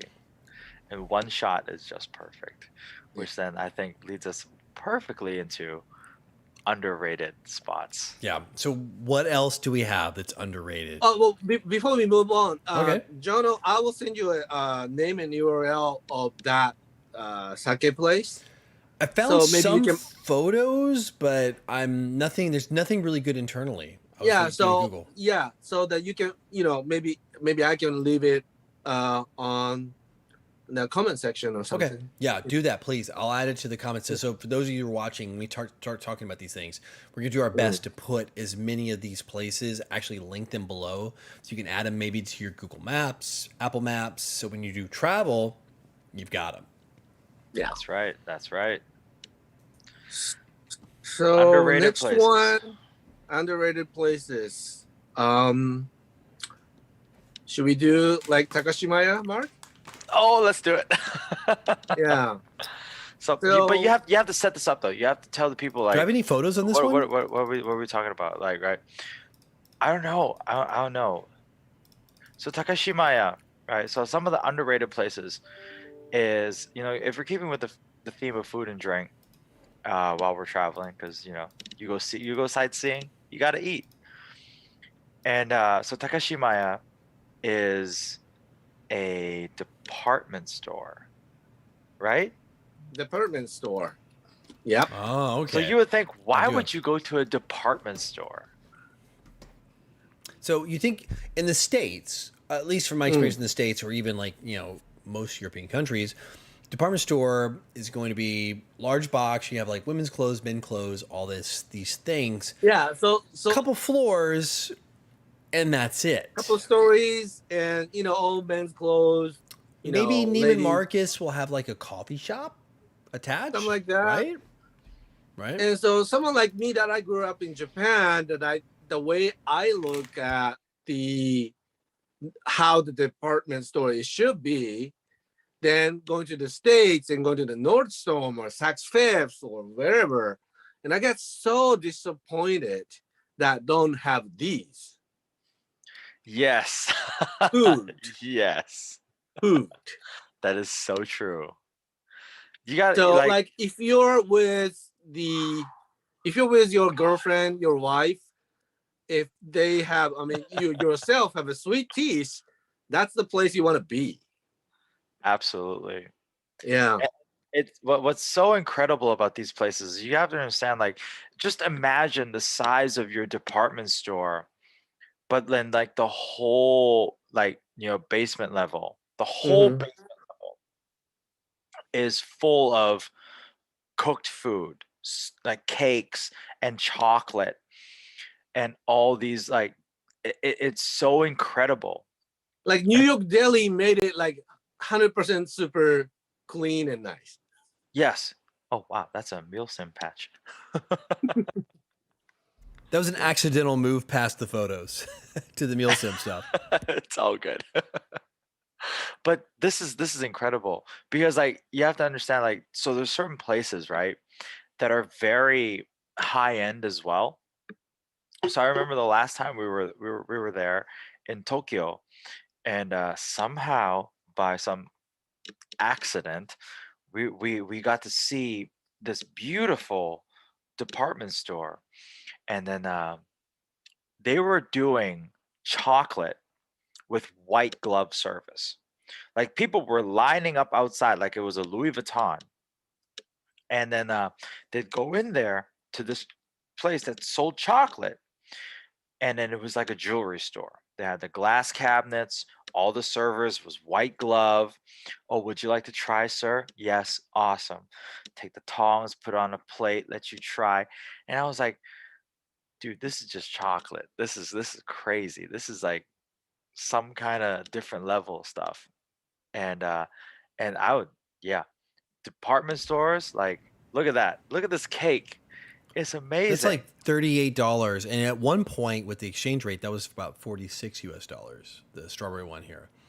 So like, you look at these cakes, right, and like these parfaits up here. Like, to give you an idea, it's incredible. Yeah, this is definitely a place that Masaki would take you because I know this man has a sweet tooth.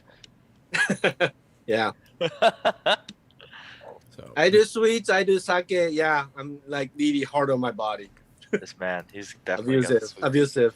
So my experience with this is like the first time, and living in Taiwan, we do have the same setup because we have Mitsugoshi department stores You guys have a here, Mitsugoshi. Yeah. and we have Sogo. So we have Mitsugoshi and Sogo both. So we do have something that's like the light version of this. It's not scaled down. It's not to the extent of that one of those photos I showed you where it's like, if you look, it just goes on for eternity. Like, I'll open it back up here for you real quick.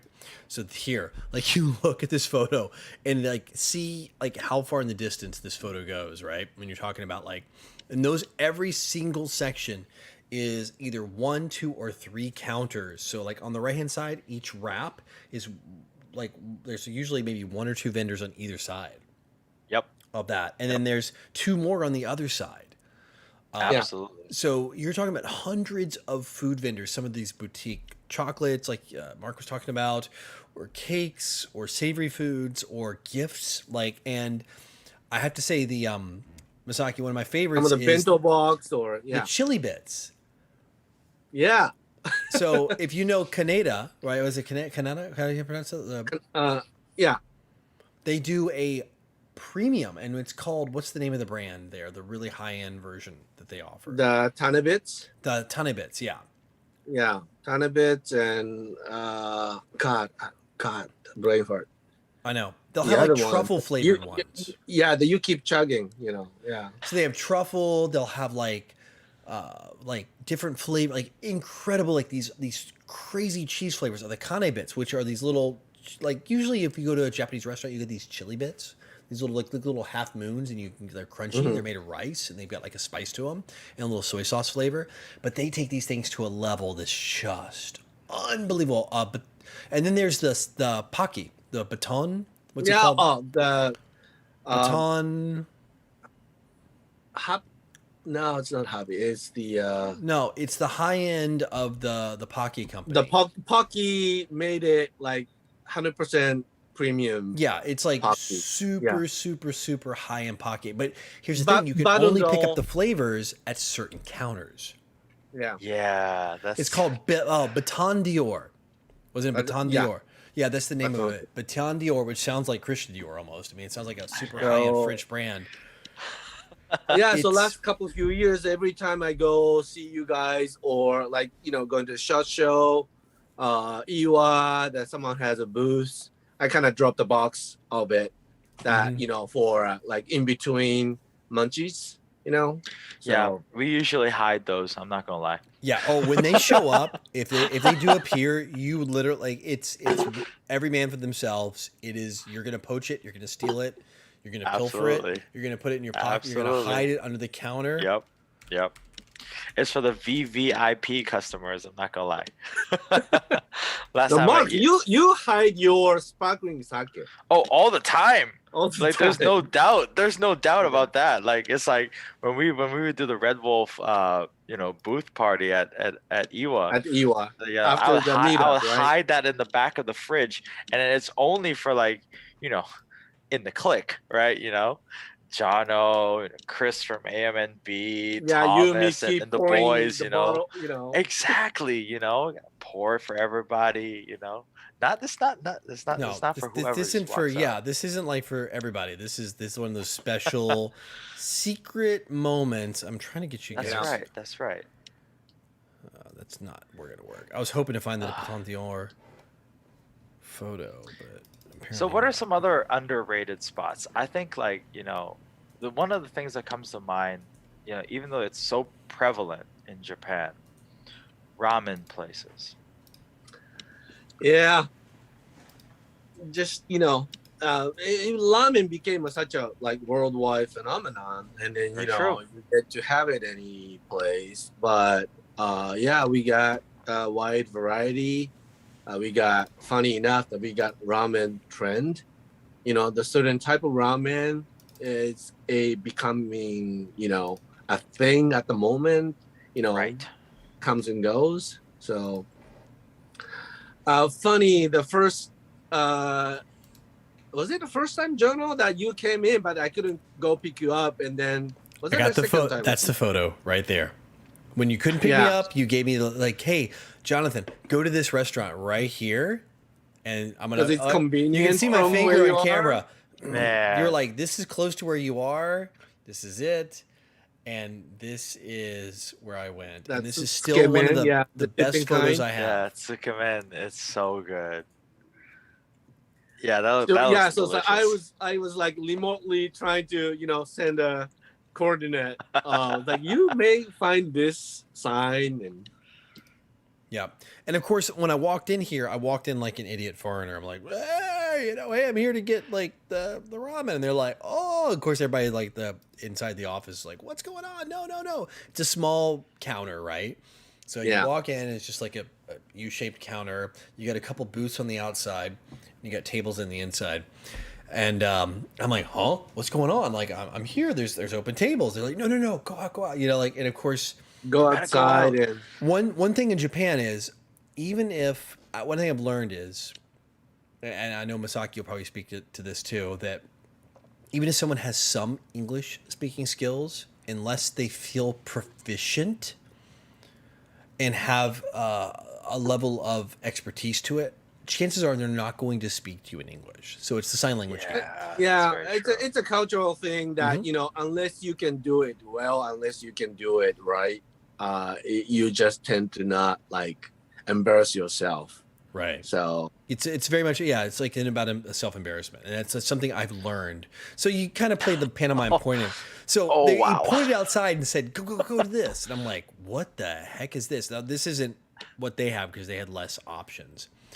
So in Ladies and most gentlemen, ramen, this is how you order. no, this is your order. So this is typically outside of most restaurants. In fact, you'll even see like here is like a restaurant, not the one that I went to.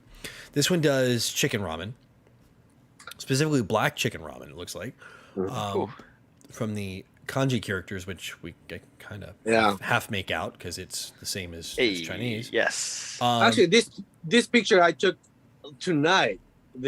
Tonight, that on my way back from the office. Oh, nice.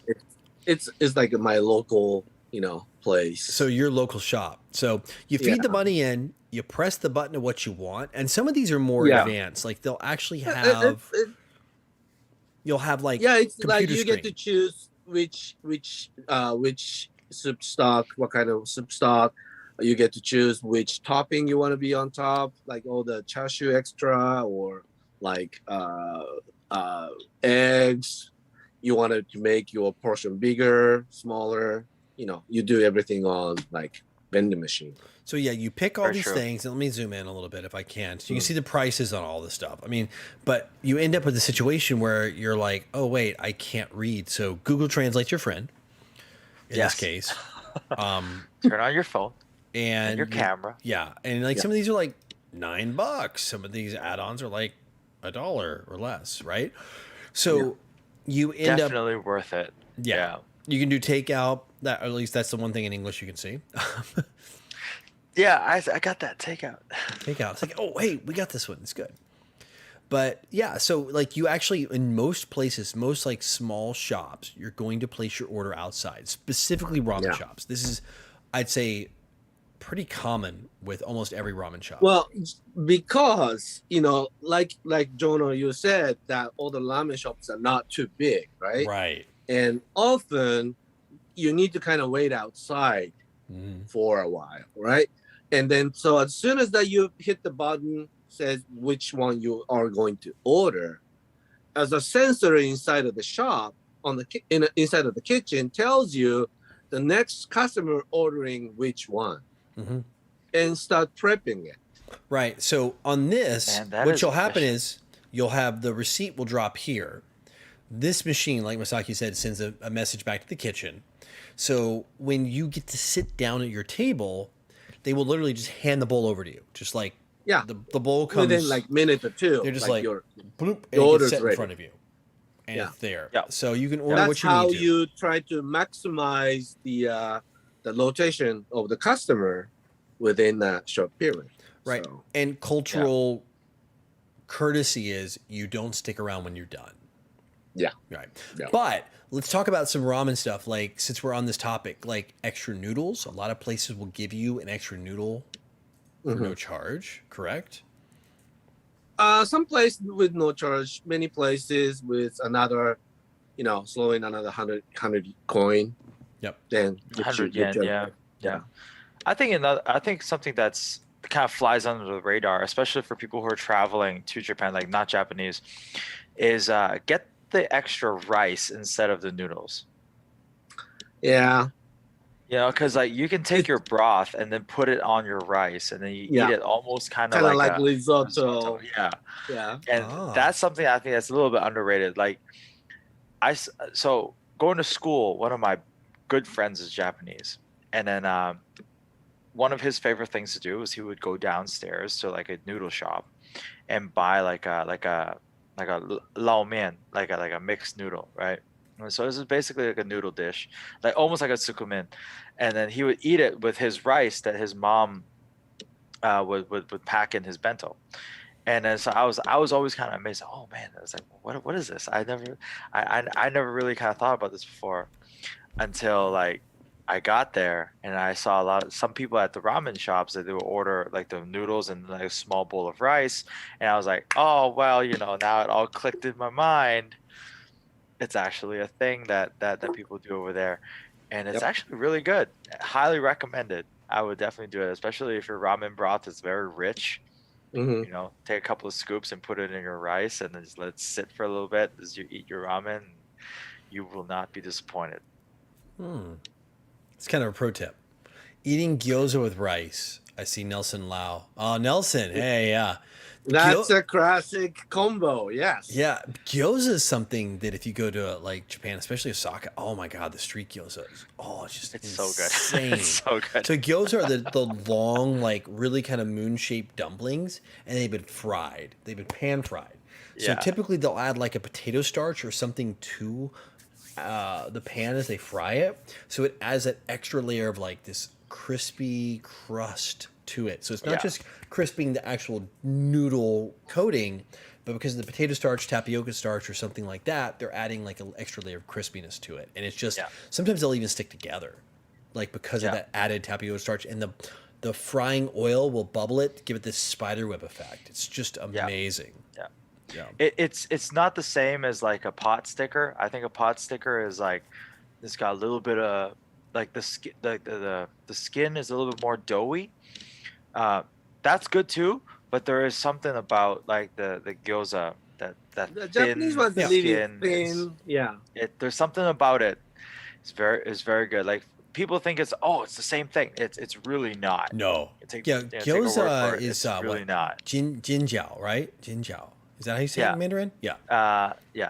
Am I pronouncing it right correctly? Is my tone correct? It's a little off. You gotta ask your producer I on don't know. I can ask my producer on that. Oh yeah. The producer, Jinjiao, 对吗？ gyoza, fried dumplings, Jinjiao. Am I pronouncing it correctly? Okay, good. Jinjiao. Okay, good. I am right. Okay, All right. good. Okay, good. My tone is correct. So that gives you something like definitely underrated spots. You want to just like, so if you see these vending machines out front, you can kind of go Google Translate and dive in. Yeah. I mean, like, and I'm telling you, go experience these things. Use Google Maps, use, Apple Maps, whatever you have. Look at the ratings. I mean, people are going to be like, if it's got like hundreds of ratings and it's like 4+ stars, you just want to jump on this. Like, and that's what I did when I was in Tokyo. There's one place I went to. I remember Masaki. I was like, I went and going to this place and I had like soup and I sent him a picture. He's like, oh man, you went there. I was going to tell you to go there. Like it was like a ramen place they had. I forget. Was it like tomato ramen? It was something. Yeah, else. Power of the Internet. Yep. Power of the They had Internet. the tomato ramen. Yeah. Yeah. I think it was a tomato ramen place. So, but yeah, it gives you an opportunity to go experience and don't be afraid to explore, especially in Japan. The country is incredibly safe. You got to do it. We're fairly safe. Yeah. People are nice. They're maybe a little bit shy, but I've never met someone in Japan that has like didn't want to help in any way, shape, or form. Don't worry, we won't give you a middle finger. No, No. we don't do Thank that. you, Jesus. So let's see what else. All right. Masaki, What else did we You know, mention? I think a very like as kind of like a honorable mention, an underrated place are those bento places you get on the Shinkansen, like on the train. Oh, Ekiben, Yeah. while you're, taking the train ride. Like you can get these bentos, before you get on the train, and I Mhm. swear to God, there's so many different ones, and it's so delicious. we even had that here in Taiwan, the train bento. Hard choice. Yeah, the Yeah, train actually, bentos. Taiwan bento is pretty good Mhm. on the express. Yeah, the Taiwan Taiwan Railway bento. It's Yeah. very famous to pre-order your bento before you hop Mhm. on the high-speed rail here. Which, of course, I mean, a lot of the like it's interesting in Taiwan. I mean, not that we're talking about Japan, but Taiwan actually takes a lot because of the Japanese. Japanese ruled over Taiwan for so many years, and there's still like this reverence and still this The influence, influence of Japanese culture, and it's stuck with the culture here in Taiwan. So there's a lot of things that happen in Japan that the Taiwanese will take and use and make it their own Taiwanese flavor of it. Yeah, and high speed rail, the railway bento, those are all things, and they're just so amazing. It's a very different bento box, but it's still awesome in its own way. Yeah, for sure, man. Like, By the way, that's something I've also wanted to real try. quick. Slurping ahead. ramen. Herman was asking, is that still a thing? I can almost speak to this, but I'm gonna let Masaki take it. Yeah. Well, sloping noodle is not something that we're not, we can. It's not the bad manner. So it's not bad Something manners. You we can take your do. noodles and be like, and just Yeah, slurp noodles. Totally cool. totally all right. Oh, interesting.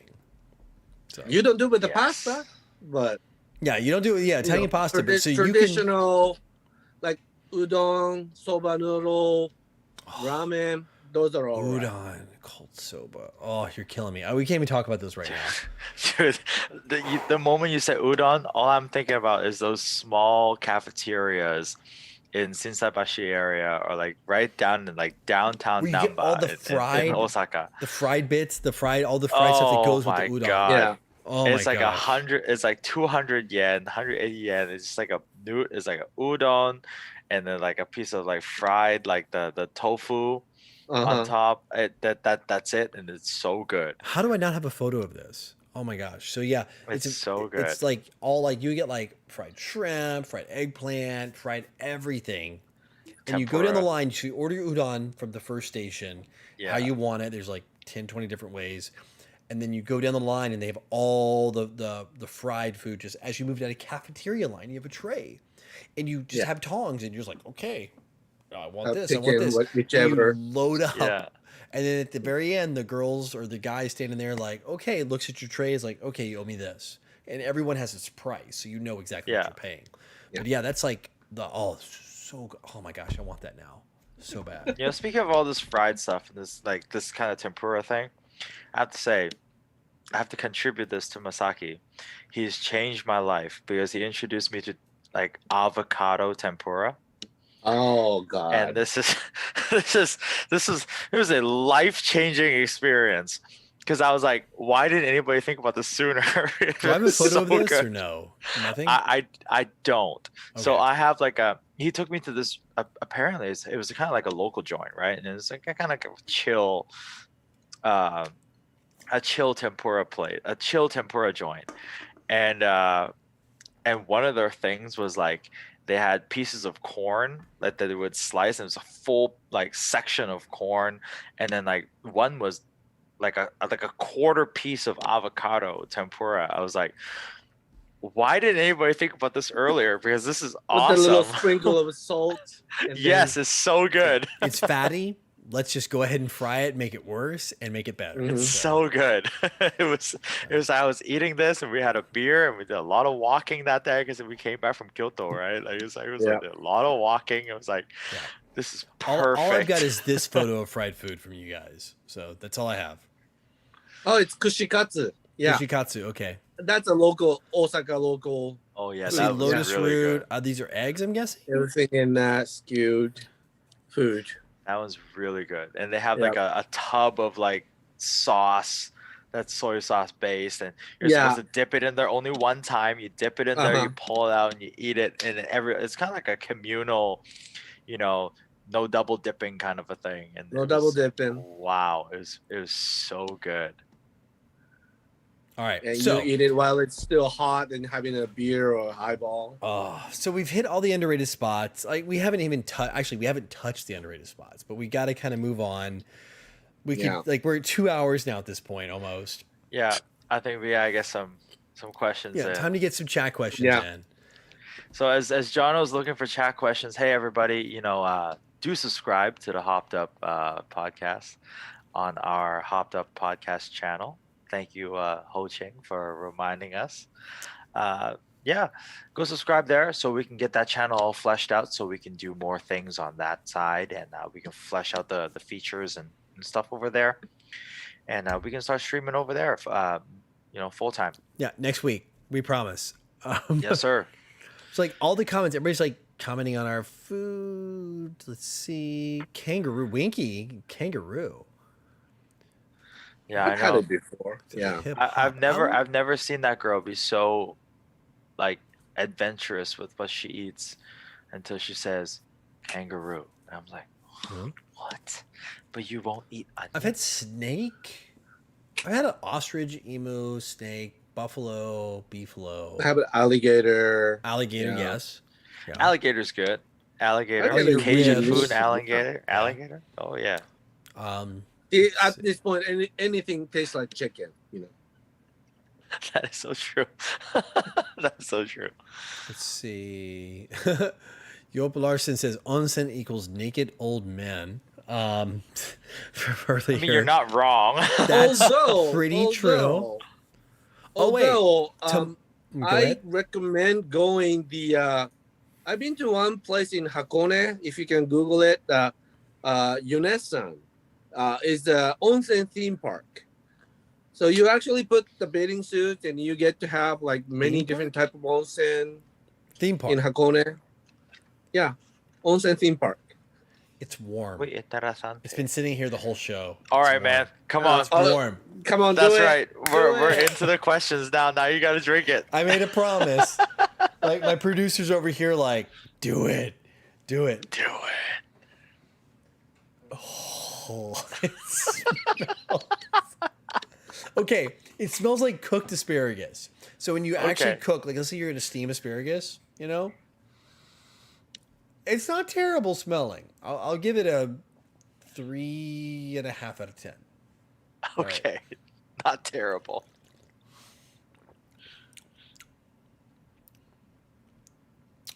Does it taste like asparagus? In a How is weird way, yes. Okay, it's sweet. Actually, very sweet. Surprisingly sweet. What's that? 88.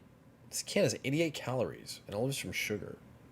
It has no, like, down in the nutrition facts, it's like literally like fat, carbs, like the only thing that's like carbs is sugar. Like, it's 0 fat, 0 protein, It's all like, and sodium's like crazy low at 42 for the whole can. It's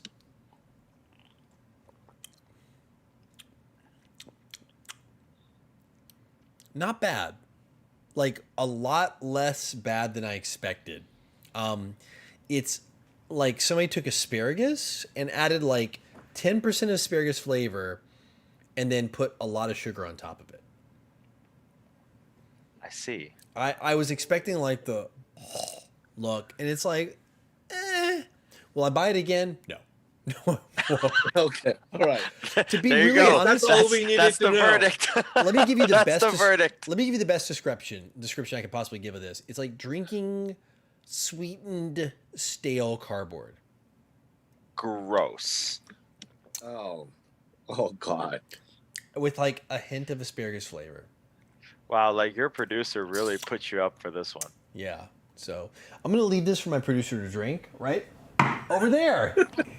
Feel free to go grab it. I'm done. Ah, yes. Hey, You've Herman, done it. don't knock it. Pocari Sweat is good, okay? Pocari It sounds Sweat is good. disgusting, but it is good, okay? I know it doesn't sound entirely appetizing, but don't knock it. It's pretty good. Yeah, it's Bacardi good Sweat- for the hangover. It's good for the when you have a high fever. I keep It's him Gatorade. It's Yeah. It's non-flavored Gatorade. That's why I Yeah. think it I is. It's always just- keep him at home in case I got high fever. You know? And you can buy it. What's cool about Pocari, you can get it in powdered form. You can get it prepared in like bottles or cans. Bottles So or true. can. Or You know what? I actually do miss those. You speaking of high fever and hangovers. You know, Masaki. Every time when how we do go, wait like wait time out? really drink- How do you miss when you say speaking of things I miss and you start with high fever and hangovers? Like what? Yeah, exactly. I want to know So where I'm this getting, is I'm going getting now. to it. I'm getting to it. I'm All right, getting to it. please. So see, Masaki, every time when we go like before, like the man knows, he's like, "Hey, we're gonna be doing some drinking tonight. Like we're gonna be drinking," and he would take out these sensu beans. Like for those of you who like watch Dragon Ball, there are Yeah. these beans that's supposed to help you with like your liver, right? Yeah. And I swear to God, at first I thought I was like, man, this has got to be some old wives' tales or something. Like this cannot be real. I'm like, okay, you know, you're my bro, I trust you. I take it, and I swear it really does help. They make me feel as bad the next day. I didn't feel like I was gonna like bash my head against the wall because I was hungover. It really helps inducing the your liver's function of changing alcohol into water. The whole thing. Yeah, So, it really does. It was surprisingly good. So yes, Yeah. sensu beans. It is Yeah. what it is. We call them sensu beans. They're actually called something different. They're Heparise. Heparise. Okay, it's EX. I always Yeah. call it like EX something or other. I forget what Yeah. it's on the packaging. They're little brown pills, and there's like different power levels. You can find them in every convenience store, drugstores, everywhere, and they're basically like an enzyme that helps with liver function and Yeah. supposedly metabolizing alcohol is how it works. So I'm being told I'm getting old. So, Yeah, you it's know, the that's- it's what it TLDR. is. Yeah, I know. So Herman said 100 plus is better than Bacardi Sweat. Really, 100 Really? plus. What's That's what 100 Herman plus? says. What is 100 I think plus? I had that when I was in like Singapore, Malaysia. So, It's the one with like it's the 100 and then the two circles are different colors and they're kind of intertwined like that. Who doesn't like Pocari Sweat, Yeah, even though it's there's the Pocari Sweat. Korean version? yes, Korean version. Yeah, it's all in Korea. I had grabbed a photo that had like every size and option. So, It's all good. yeah. It It's still all good. tastes good. Yeah. It's like unflavored Gatorade, or it has like a generic flavor Gatorade, I guess. Yeah, I guess that flavor would be the description. one. Like the white flavored Gatorade. Yeah, like polarized, I guess. Yeah. Let's see what else. 100 plus, but Mark's just getting old. Car Sweat is good. Yeah. Let's see. Oh, speaking of getting old, Oh wow. What segue is this? I just got old. You just Today's got my old? birthday. Oh, Oh! wait. Today's your birthday? Yeah, the 13th. Today's your Happy freaking birthday! Here, freaking heck! it's You're on already the past show and it's your midnight, birthday. It's perfect. It just happened. Well, happy 37th. We appreciate it. Wow. Not. Yeah, don't I wish? Yeah, I know. Yeah. We've kind of got Happy birthday, Yeah, Masaki. man. Like seriously, I had no idea it was your freaking birthday Wow. today. Yeah, well, today, 13th of July. So So please, if You're- you're in chat, those of you watching right now, please drop a happy birthday, Masaki. Yes. Happy birthday, Just Masaki, in chat. HBD, like throw it in chat, please, right now, if you can. thank Yes. you. Right. Hey, so I see. Okay, so BioShut. This one's for me. When we were moving offices from Red Wolf, did I find anything cool and rare hiding? Yes, I did. We did find a lot of very interesting things. Surprisingly, we found a lot of 8mm stuff. So What revolvers and Marushin? such. I think some of the old ones, like the old ones, are the weird color boxes and stuff like that. Yeah. Any of the old 8mm shotguns? Oh my god. No, but all just the but like Oh. all the ones we got were like the old like 8mm revolvers. All the So, go revolvers, figure. yeah. Yeah. But you've Interesting. never been Craziness. shot till you've been like point blank going into a room with an 8mm BB. Yeah. Like You get popped with an 8mm, you're like, I'm done. you're like, I'm out. Legit. I'm You're done. You're I'm calling done. your hit. I'm you're moving finished. I'm done for the night. That's- You just unload. on. For those of us who just all of a sudden everybody here just transitioned from a food channel to a airsoft show. All three of us are in the airsoft industry. Yeah. But 8mm is like something I guess it does date you like quite significantly. Yeah, I think a few 8mm pistols running around Lilac's L&D office. The one I saw was a Bren 10. Bryn 10. Wow. Yeah, the Sony Crockett gun What? My was on an goodness. 8mm. That's crazy. So Let's see. Move, remote, move. What else? There's something I saw earlier. Hungry. yeah, Oh yeah, here we go. Win/men, right? He was writing in like said, how much is eating out in Taiwan for fast food and for sit down restaurants? I'd say the food here is pretty affordable. Like most of what I'll like, if I'm gonna go and get local stuff, like I'm gonna hit a night market, I'm gonna hit like a local, like just a food spot, like grab and go, or like a just sit down place. It's roughly 120, 130, 150 NT. So you're looking at, I don't know, exchange rates have shifted a little bit. $5 US. You know, for like a full on all out meal. You can go super budget, like breakfast, it's like $1. You know, like you're gonna get like yeah, normal food like for $1 for breakfast, like and pretty substantial, like $2 like will get you like at the traditional places. You go to McDonald's, you go to a place like that, you're gonna pay close to Western prices. I mean, McDonald's is pretty parallel, same with Starbucks for food here. But if you go local food, it's pretty affordable. Masaki, you come here a lot. yeah. I like that pepper bun. No, yeah. Yeah, that's pretty cheap. You know, Yep. cheap eat out. Yeah, I tend to try. I mean, especially like night market food. You know, something that that I cannot get enough of. Yeah. So, What's your favorite night market food? I know we're talking about Japan, but let's just parallel since we brought up Taiwan. no, actually, I just said it's the pepper buns. No, so that- you do like the pepper pot, like what's that? Yeah. Like the ancestor pepper pot, the ones that stick to the inside of the when they cook them. stick it on the They like on the have like a grill. lid and they stick them inside the thing. Hujiabing. Hujiabing. Yeah, So- yeah. Yeah, That that's has the to Chinese have. name. Yeah, So hujiabing.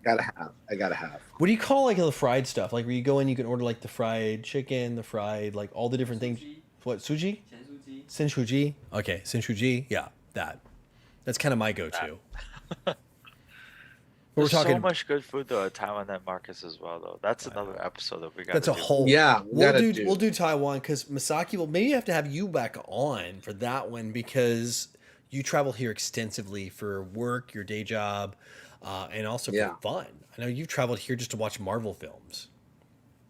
Yeah, because so many films are, like sometimes few months, later here in Japan. So yeah, I fly in. I give all the good excuse to go visit, place like G&G or VFC. Yep. But also, like I do it as, my weekend trip. So Yeah, because it's so close. It's like a trip. 3 or 4 hour Yeah. flight. You get here. Yeah. All right. To be honest, this isn't half bad. I'm still drinking it. Oh no, it's Don't growing judge. on you. I'm not gonna probably order it again, but I'm still dying about the pinup girl. Like this looks like something like It's unexpected. I'm gonna tell you right now. Whoever designed this can has long since passed this world. Has gone on to the great beyond. Considering the art style, this is like absolutely like 1950s It's a pinup. classic. It is a classic. You know, the guy likes, that's his taste. It might even be that old. Actually, no, it's not. Yeah, live stream from a night market. Yeah, I mean that's something definitely we'll do when we're good to fly again. When they open again too. Right now, night markets are still closed here. Oh, look at Tsubaka, the sweet potato balls. Like fried little mini donuts that are sweet potato based. Those are good. Those are good. Yeah, I don't know. Like the sweet potato balls are good, but like the coagulated duck's blood was also pretty good. What's that? The yashe. Yashe. Yeah, Yashe. that was pretty good. That's actually good. like, it sounds hella gross, but it's really good. All right. Also, like the sausage. The sausage. Yeah, Tony sausage is like super good. It's like its own special thing. It's kind of like sweet and savory. Alan! But on that, Alan gets in here. So on that, Masaki, before we like kind of wrap this thing up, Yeah. the thing in Japan, since we're gonna bring it back to Japan, so we got like on a little Taiwan sidebar there. The thing in Japan that like most foreigners might want to try, but may find quite difficult for their palate. Like maybe things like most people like they want to try it, but it's like, oh, that looks really gross, or like they may not enjoy it. What would you say like as top of the list, or a couple things that you would recommend like in Japanese food? I used to say something like natto. Natto, yeah. Yeah, but since all like good source of protein, people start eating like tofu, everything, and like people eat like not Japanese, but it like tempeh. Yeah. So it became a like fermented soybean. All of a sudden, doesn't seem too out of something. So Doesn't sound too unusual. you have him, right? Yep. Yeah. I've had it. Yeah. So, gosh, It's like I mean, sticky fermented. Like the thing is, these beans are fermented, right? So when you pull them apart, they've got like this, like stringiness. Very much like if you open up an okra, the inside of an okra has like the stringiness, but it's like firm. It's got a fermented taste to it, so it's very pungent. But like the beans are on there, and it's like got that like that stringiness as you pull it apart. Yeah, very similar to like I said okra. No, I think yeah, I can explain things, but as a foreign nationals, what you thought it's gonna be tough to encounter, but like you end up enjoying. What is it? That's a good question. There's so much question. that I ended up enjoying. When we went to that izakaya place, there was this appetizer thing. It was this, I don't know what it's called in Japanese, but it was that fermented fish guts, it sounds so gross. Yeah. But it's really good, especially eat it with some of the spring onions and the chives. And it's got this very salty, kind of fishy, tastes like the ocean kind of flavor to it. Again, then on paper, it sounds like, wow, what the? You're eating fermented fish guts, bruh. It's really good. And the Japanese name is called shuto, which in the Chinese kanji, it's shu is the sake, the liquor. Yeah. To it's steel. So like as long as you have this, that you end up stealing sake, that you just keep drinking, keep eating them. Shuto is so in the kanji Like is usually like literally stealing like to steal sake. Steal like sake. You need to steal sake in order to keep having this and sake combo. So usually, like what Mark described, usually either a tuna or a bonito gut. and then you kind of fermented it. I know Wow. it's like who the hell you know I know who want does to have this, something but like it's so that, but delicious. it really is good. For Not a me, whole lot. Not a whole lot. I don't know what mine would be. I like it's like for food. I don't know if I can name anything. I would say it's probably the chicken. The raw chicken was probably one of those surprising things for me. So maybe that. I don't know. Or like, I love the breakfast buffets. I mean, I had to say like one thing I haven't talked Oh, about so the good. breakfast buffets at like hotels. Oh my goodness, they are so amazing. Like all the fish, Yeah. but like Yes. something I was surprised. I would think it was definitely probably say the raw chicken was like my big surprise. Going back to your hotel buffet thing, like guys, it kind of goes back to our first topic, your first timer. You go to Japan, when you go to hit up the hotel buffet, let me be honest with you, a lot of the Western selections are fantastic. They're the pancakes are beautiful, the waffles are amazing, the eggs are Oh, the extremely souffle well done. pancakes. Yeah, the souffle, everything is so beautifully done. And you're just going to be automatically going to be drawn to that because it's something that you're kind of used to seeing, right? But I would really just, highly recommend you guys go get a bowl of rice, get some of the Mm-hmm. grilled salmon or the aji, the mackerel, and some of the other, more traditional things. Yeah, mentaiko. Mingtaiko, sometimes you have like the salmon roe if you're lucky, Yeah. maybe some you have the minced toro, the scraped toro. Uh-huh. Uh, a lot of that, give that a try. I think it's lighter. You don't feel so heavy after you eat it. And it's really flavorful. You'd be surprised having a bowl of rice and a piece of grilled fish for breakfast, Oh, and and the raw miso egg soup thing, like and cracking the the egg raw egg. over Yeah, the Yeah. yeah. rice. You know who really likes netto with the raw egg? Who? Tim. Tim does. I should see Tim do Tim. that. Tim's got a pretty refined palate. So Tim. David Yeah. Kong, I saw he's like Taiwanese here. I came in expecting to hear about airsoft, but turned out to be Asian food. Yeah. So this actually podcast was like for those of you joining late was supposed to be on our new channel, which is the HoppedUp Yes. podcast, which is actually about food and culture and all that. But due to a 24-hour like once you open a channel, it takes 24 hours to like do a live stream. We put it here. It just made sense. So next week, if you want to, make sure that in the description box below, we have the link to the Hopped Up podcast channel, which is its own separate channel, which is actually based on like food, culture, lifestyle of different places around the world we traveled. We're using people in the airsoft industry that are our close friends and our personal experiences, but that's it.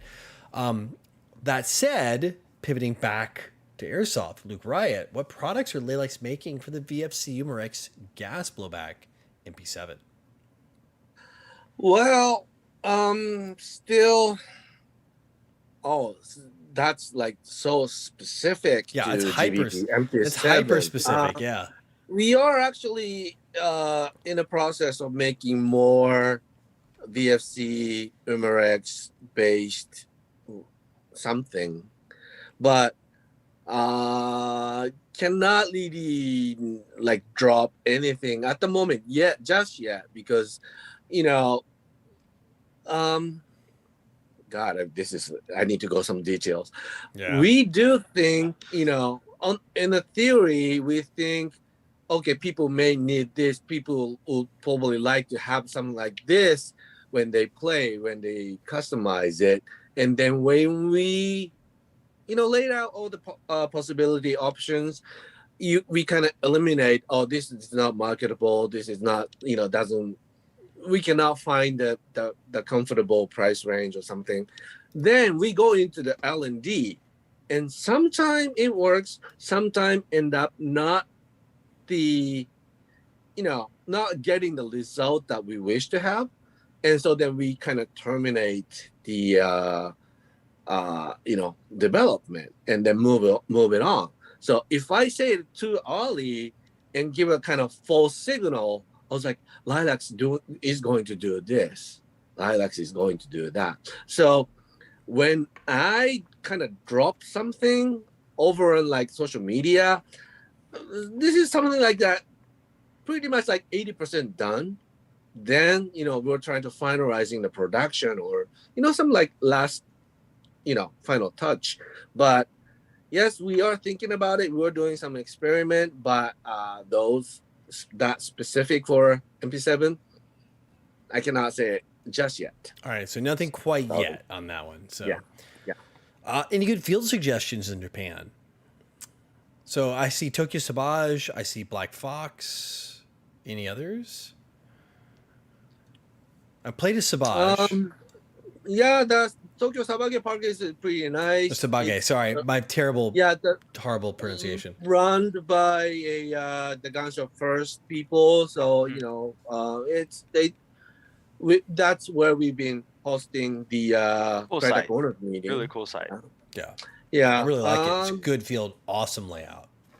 Yeah, I perfect size. I like the Union group. They got the multiple field up there. So like when you have like massive crowd gathering, we go there. Yeah, and also a lot of indoor field that the one I still haven't got a chance to go.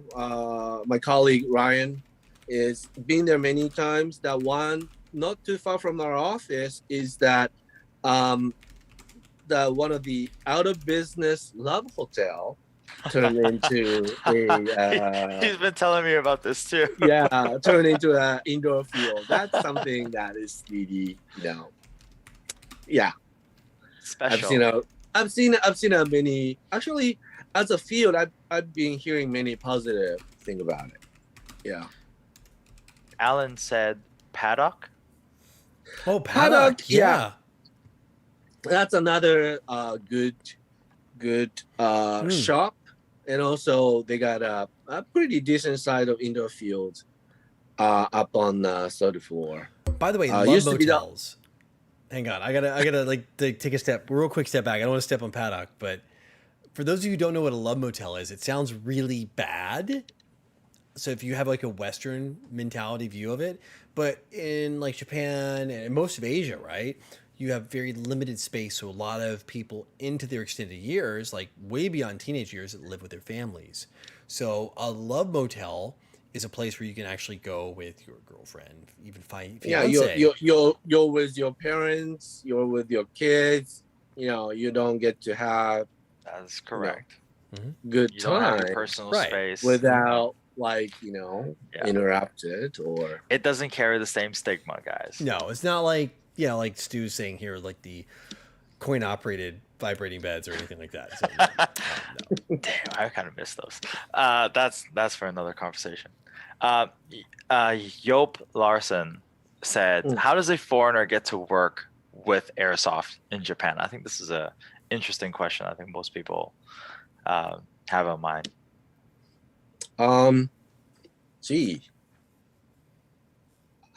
It's not many company are, I'm not saying welcoming, but simply they don't have experience of having a foreign nationals working for a Japanese airsoft company.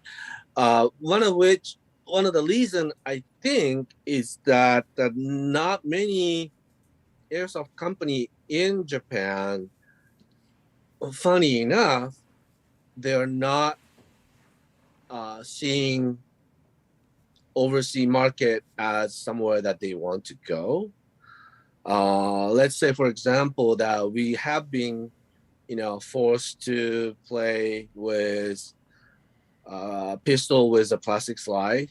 We're not being able to produce anything with a metal slide, which, most of the outside world are, playing, enjoying with it. Also licensing issue. Some of you may aware that, getting a proper license, getting proper IP of the manufacturing airsoft is becoming a big thing. But years and years ago that we had the lawsuit from Beretta that Japanese manufacturers mimicking, copying their likewise, and the likeness, and the Japanese court ruled that out, saying that by making a toy gun is not going to interfere or interfere doing those, this case Beretta, doing business in Japan because they don't get to sell firearms in Japan.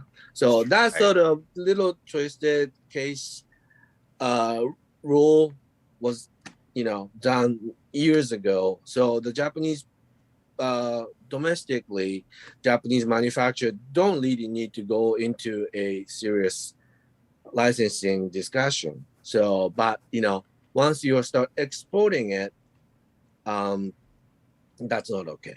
Yeah. So yeah, you're right. So, and this may sound funny because someone like Mark, you're from Red Wolf and you're selling Japanese airsoft gun to all over the world, but technically, those manufacturers themselves are not sending it out, right? Yeah. So they can't. So it's a little complicated. This whole topic can go not this hop out. Maybe Jonathan can do something. This is more of an airsoftology question. This is airsoftology question. Yeah, for real. So. But yeah, so that's pretty good. I think we kind of hit everything up here, and we've been going for 2.5 hours. Oh, but wow. But by the way, although Lilacs has been hiring foreign nationals. Yes, I think you're the only company in Japan that I'm aware of that has a decent amount of foreign nationals on their payroll. Yeah, we got American, we got Chinese, we got Taiwanese, we got Hong Kongese. Yeah. Yeah. So you've got a pretty good mix of foreign nationals. Yep. Because Lilacs is one of the few companies that does focus on markets outside of Japan, and I think that's really, with the exception of companies like Sony, and like I'd say typically the larger electronics manufacturers like Sony, Panasonic, and those, and the car manufacturers in Japan that have been focusing outside of Japan for quite a while. Short of the big names you think of, most Japanese companies focus internal. I mean, the country's large enough to support a very sizable company and keep them running. There's only a handful that do look outside. So I think that's just from a foreigner's perspective looking in. In the airsoft industry, as far as I know, you're the only one that does look outside. I think so too. Yeah. And that's the reason, probably because your growth. It's the reason because we're going to toot your own horn now. We're going to toot your horn for you while you're distributing brands like BCM, you're distributing brands like SIG, you're distributing, some major Crytek, some major names. Well, yeah, I think that's another, major event happening in our company, that the moment that we, start talking about Crytek distribution with Chris USA, and that back to that licensing issue. The firearms manufacturers airsoft gun, we get to touch, we get to distribute, and that's something that the Japanese other companies never thought of doing. So And Herman even says fishing products. Oh, yeah, we man, do have a variety of fishing products. Under your dress line. By the way, if you didn't know, Lilacs has a fishing line under the name called Dress. Yeah, they make fishing stuff and too. And it's even IT. They even had Neon Genesis Evangelion. Evangelion. Evangelion stuff. One Piece? That's right, you did One Piece stuff. Yeah, then recently the Yurukan. Yeah. Oh, Yurukan. Those. Yeah, and back before I joined was doing the Ultraman fish grips. Oh, you did Ultraman fish. Oh, that's old school Ultraman stuff. Yeah, so the old school. I think One Piece is the perfect tie-in when you're talking about. It is. It really is. It takes place in a ocean, pirate. So on that, I think we've kind of wrapped everything up. We're over a little over 2.5 hours here. What a crazy good show. What an amazing show. It was so awesome. By the It was way, so thanks fun for just to hang out. all the happy birthday comment. Thank you. Yeah, man. Thank Happy you. birthday. Seriously. Yeah. It sucks that, we can't travel because I know. I'm pretty sure, we both love to spend your birthday with you over there Yeah. if we could. Yeah. Get on a plane Yep. like yesterday. Yeah. Yeah. We could have done all yeah. together in the same room, like done this show. Uh-huh. So, but next year, we'll do it. We'll make it happen. Yeah. We'll make it Yeah. happen. We'll make it up to you, Masaki. Not only Masaki though, but thank for all of you that joined throughout this show. you. I mean, we've had at peak 40 people on, which is pretty impressive for a live stream. I mean, that's like live stream numbers are that's great for concurrent viewers. We've had almost 2,000 playbacks already, which is pretty wild. So yeah, this is pretty good. I'm really happy. I want to say again a huge thank you to Masaki coming on board, representing Anytime. his culture, the food, and also a little sprinkling of Lilacs is the company he works for. And then, of course, Mark and I are here every single week. If you have a country, if you have a food, a culture, or something you want us to cover, let us know. Like Mark's been saying throughout the show, make sure to go to the description box, sub over on our HoppedUp podcast channel. We will be next week for sure over there, barring no crazy technical difficulties. We had to make a change. Fingers crossed. I'm gonna knock on wood right now. Yeah, right.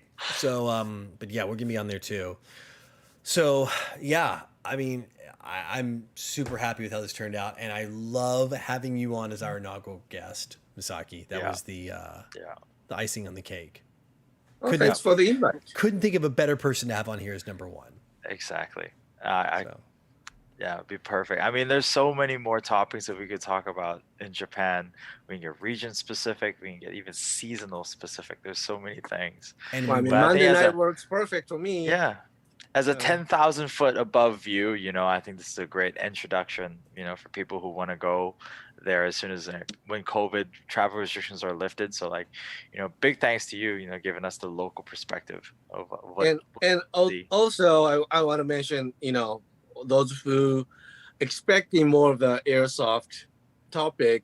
Yeah, we are actually, after this whole COVID mess, thinking about organizing international game event in Japan. Oh, there it is. So, You heard it here first. So we'll keep you posted. Trust me. Between Mark on we'll make it happen. his company's channel and of course Airsoftology, we'll keep you posted on that one. Yeah. Wow. You heard it here first. Big news. Yeah. Right. Awesome. So, all right. Well, from here in Taipei, Taiwan, And from here I'll in say Hong thanks Kong, for joining. Yeah, Mark and Masaki. From Osaka, Japan. Good night. All right. Oyasumi. See you guys and gals next week on have a good one.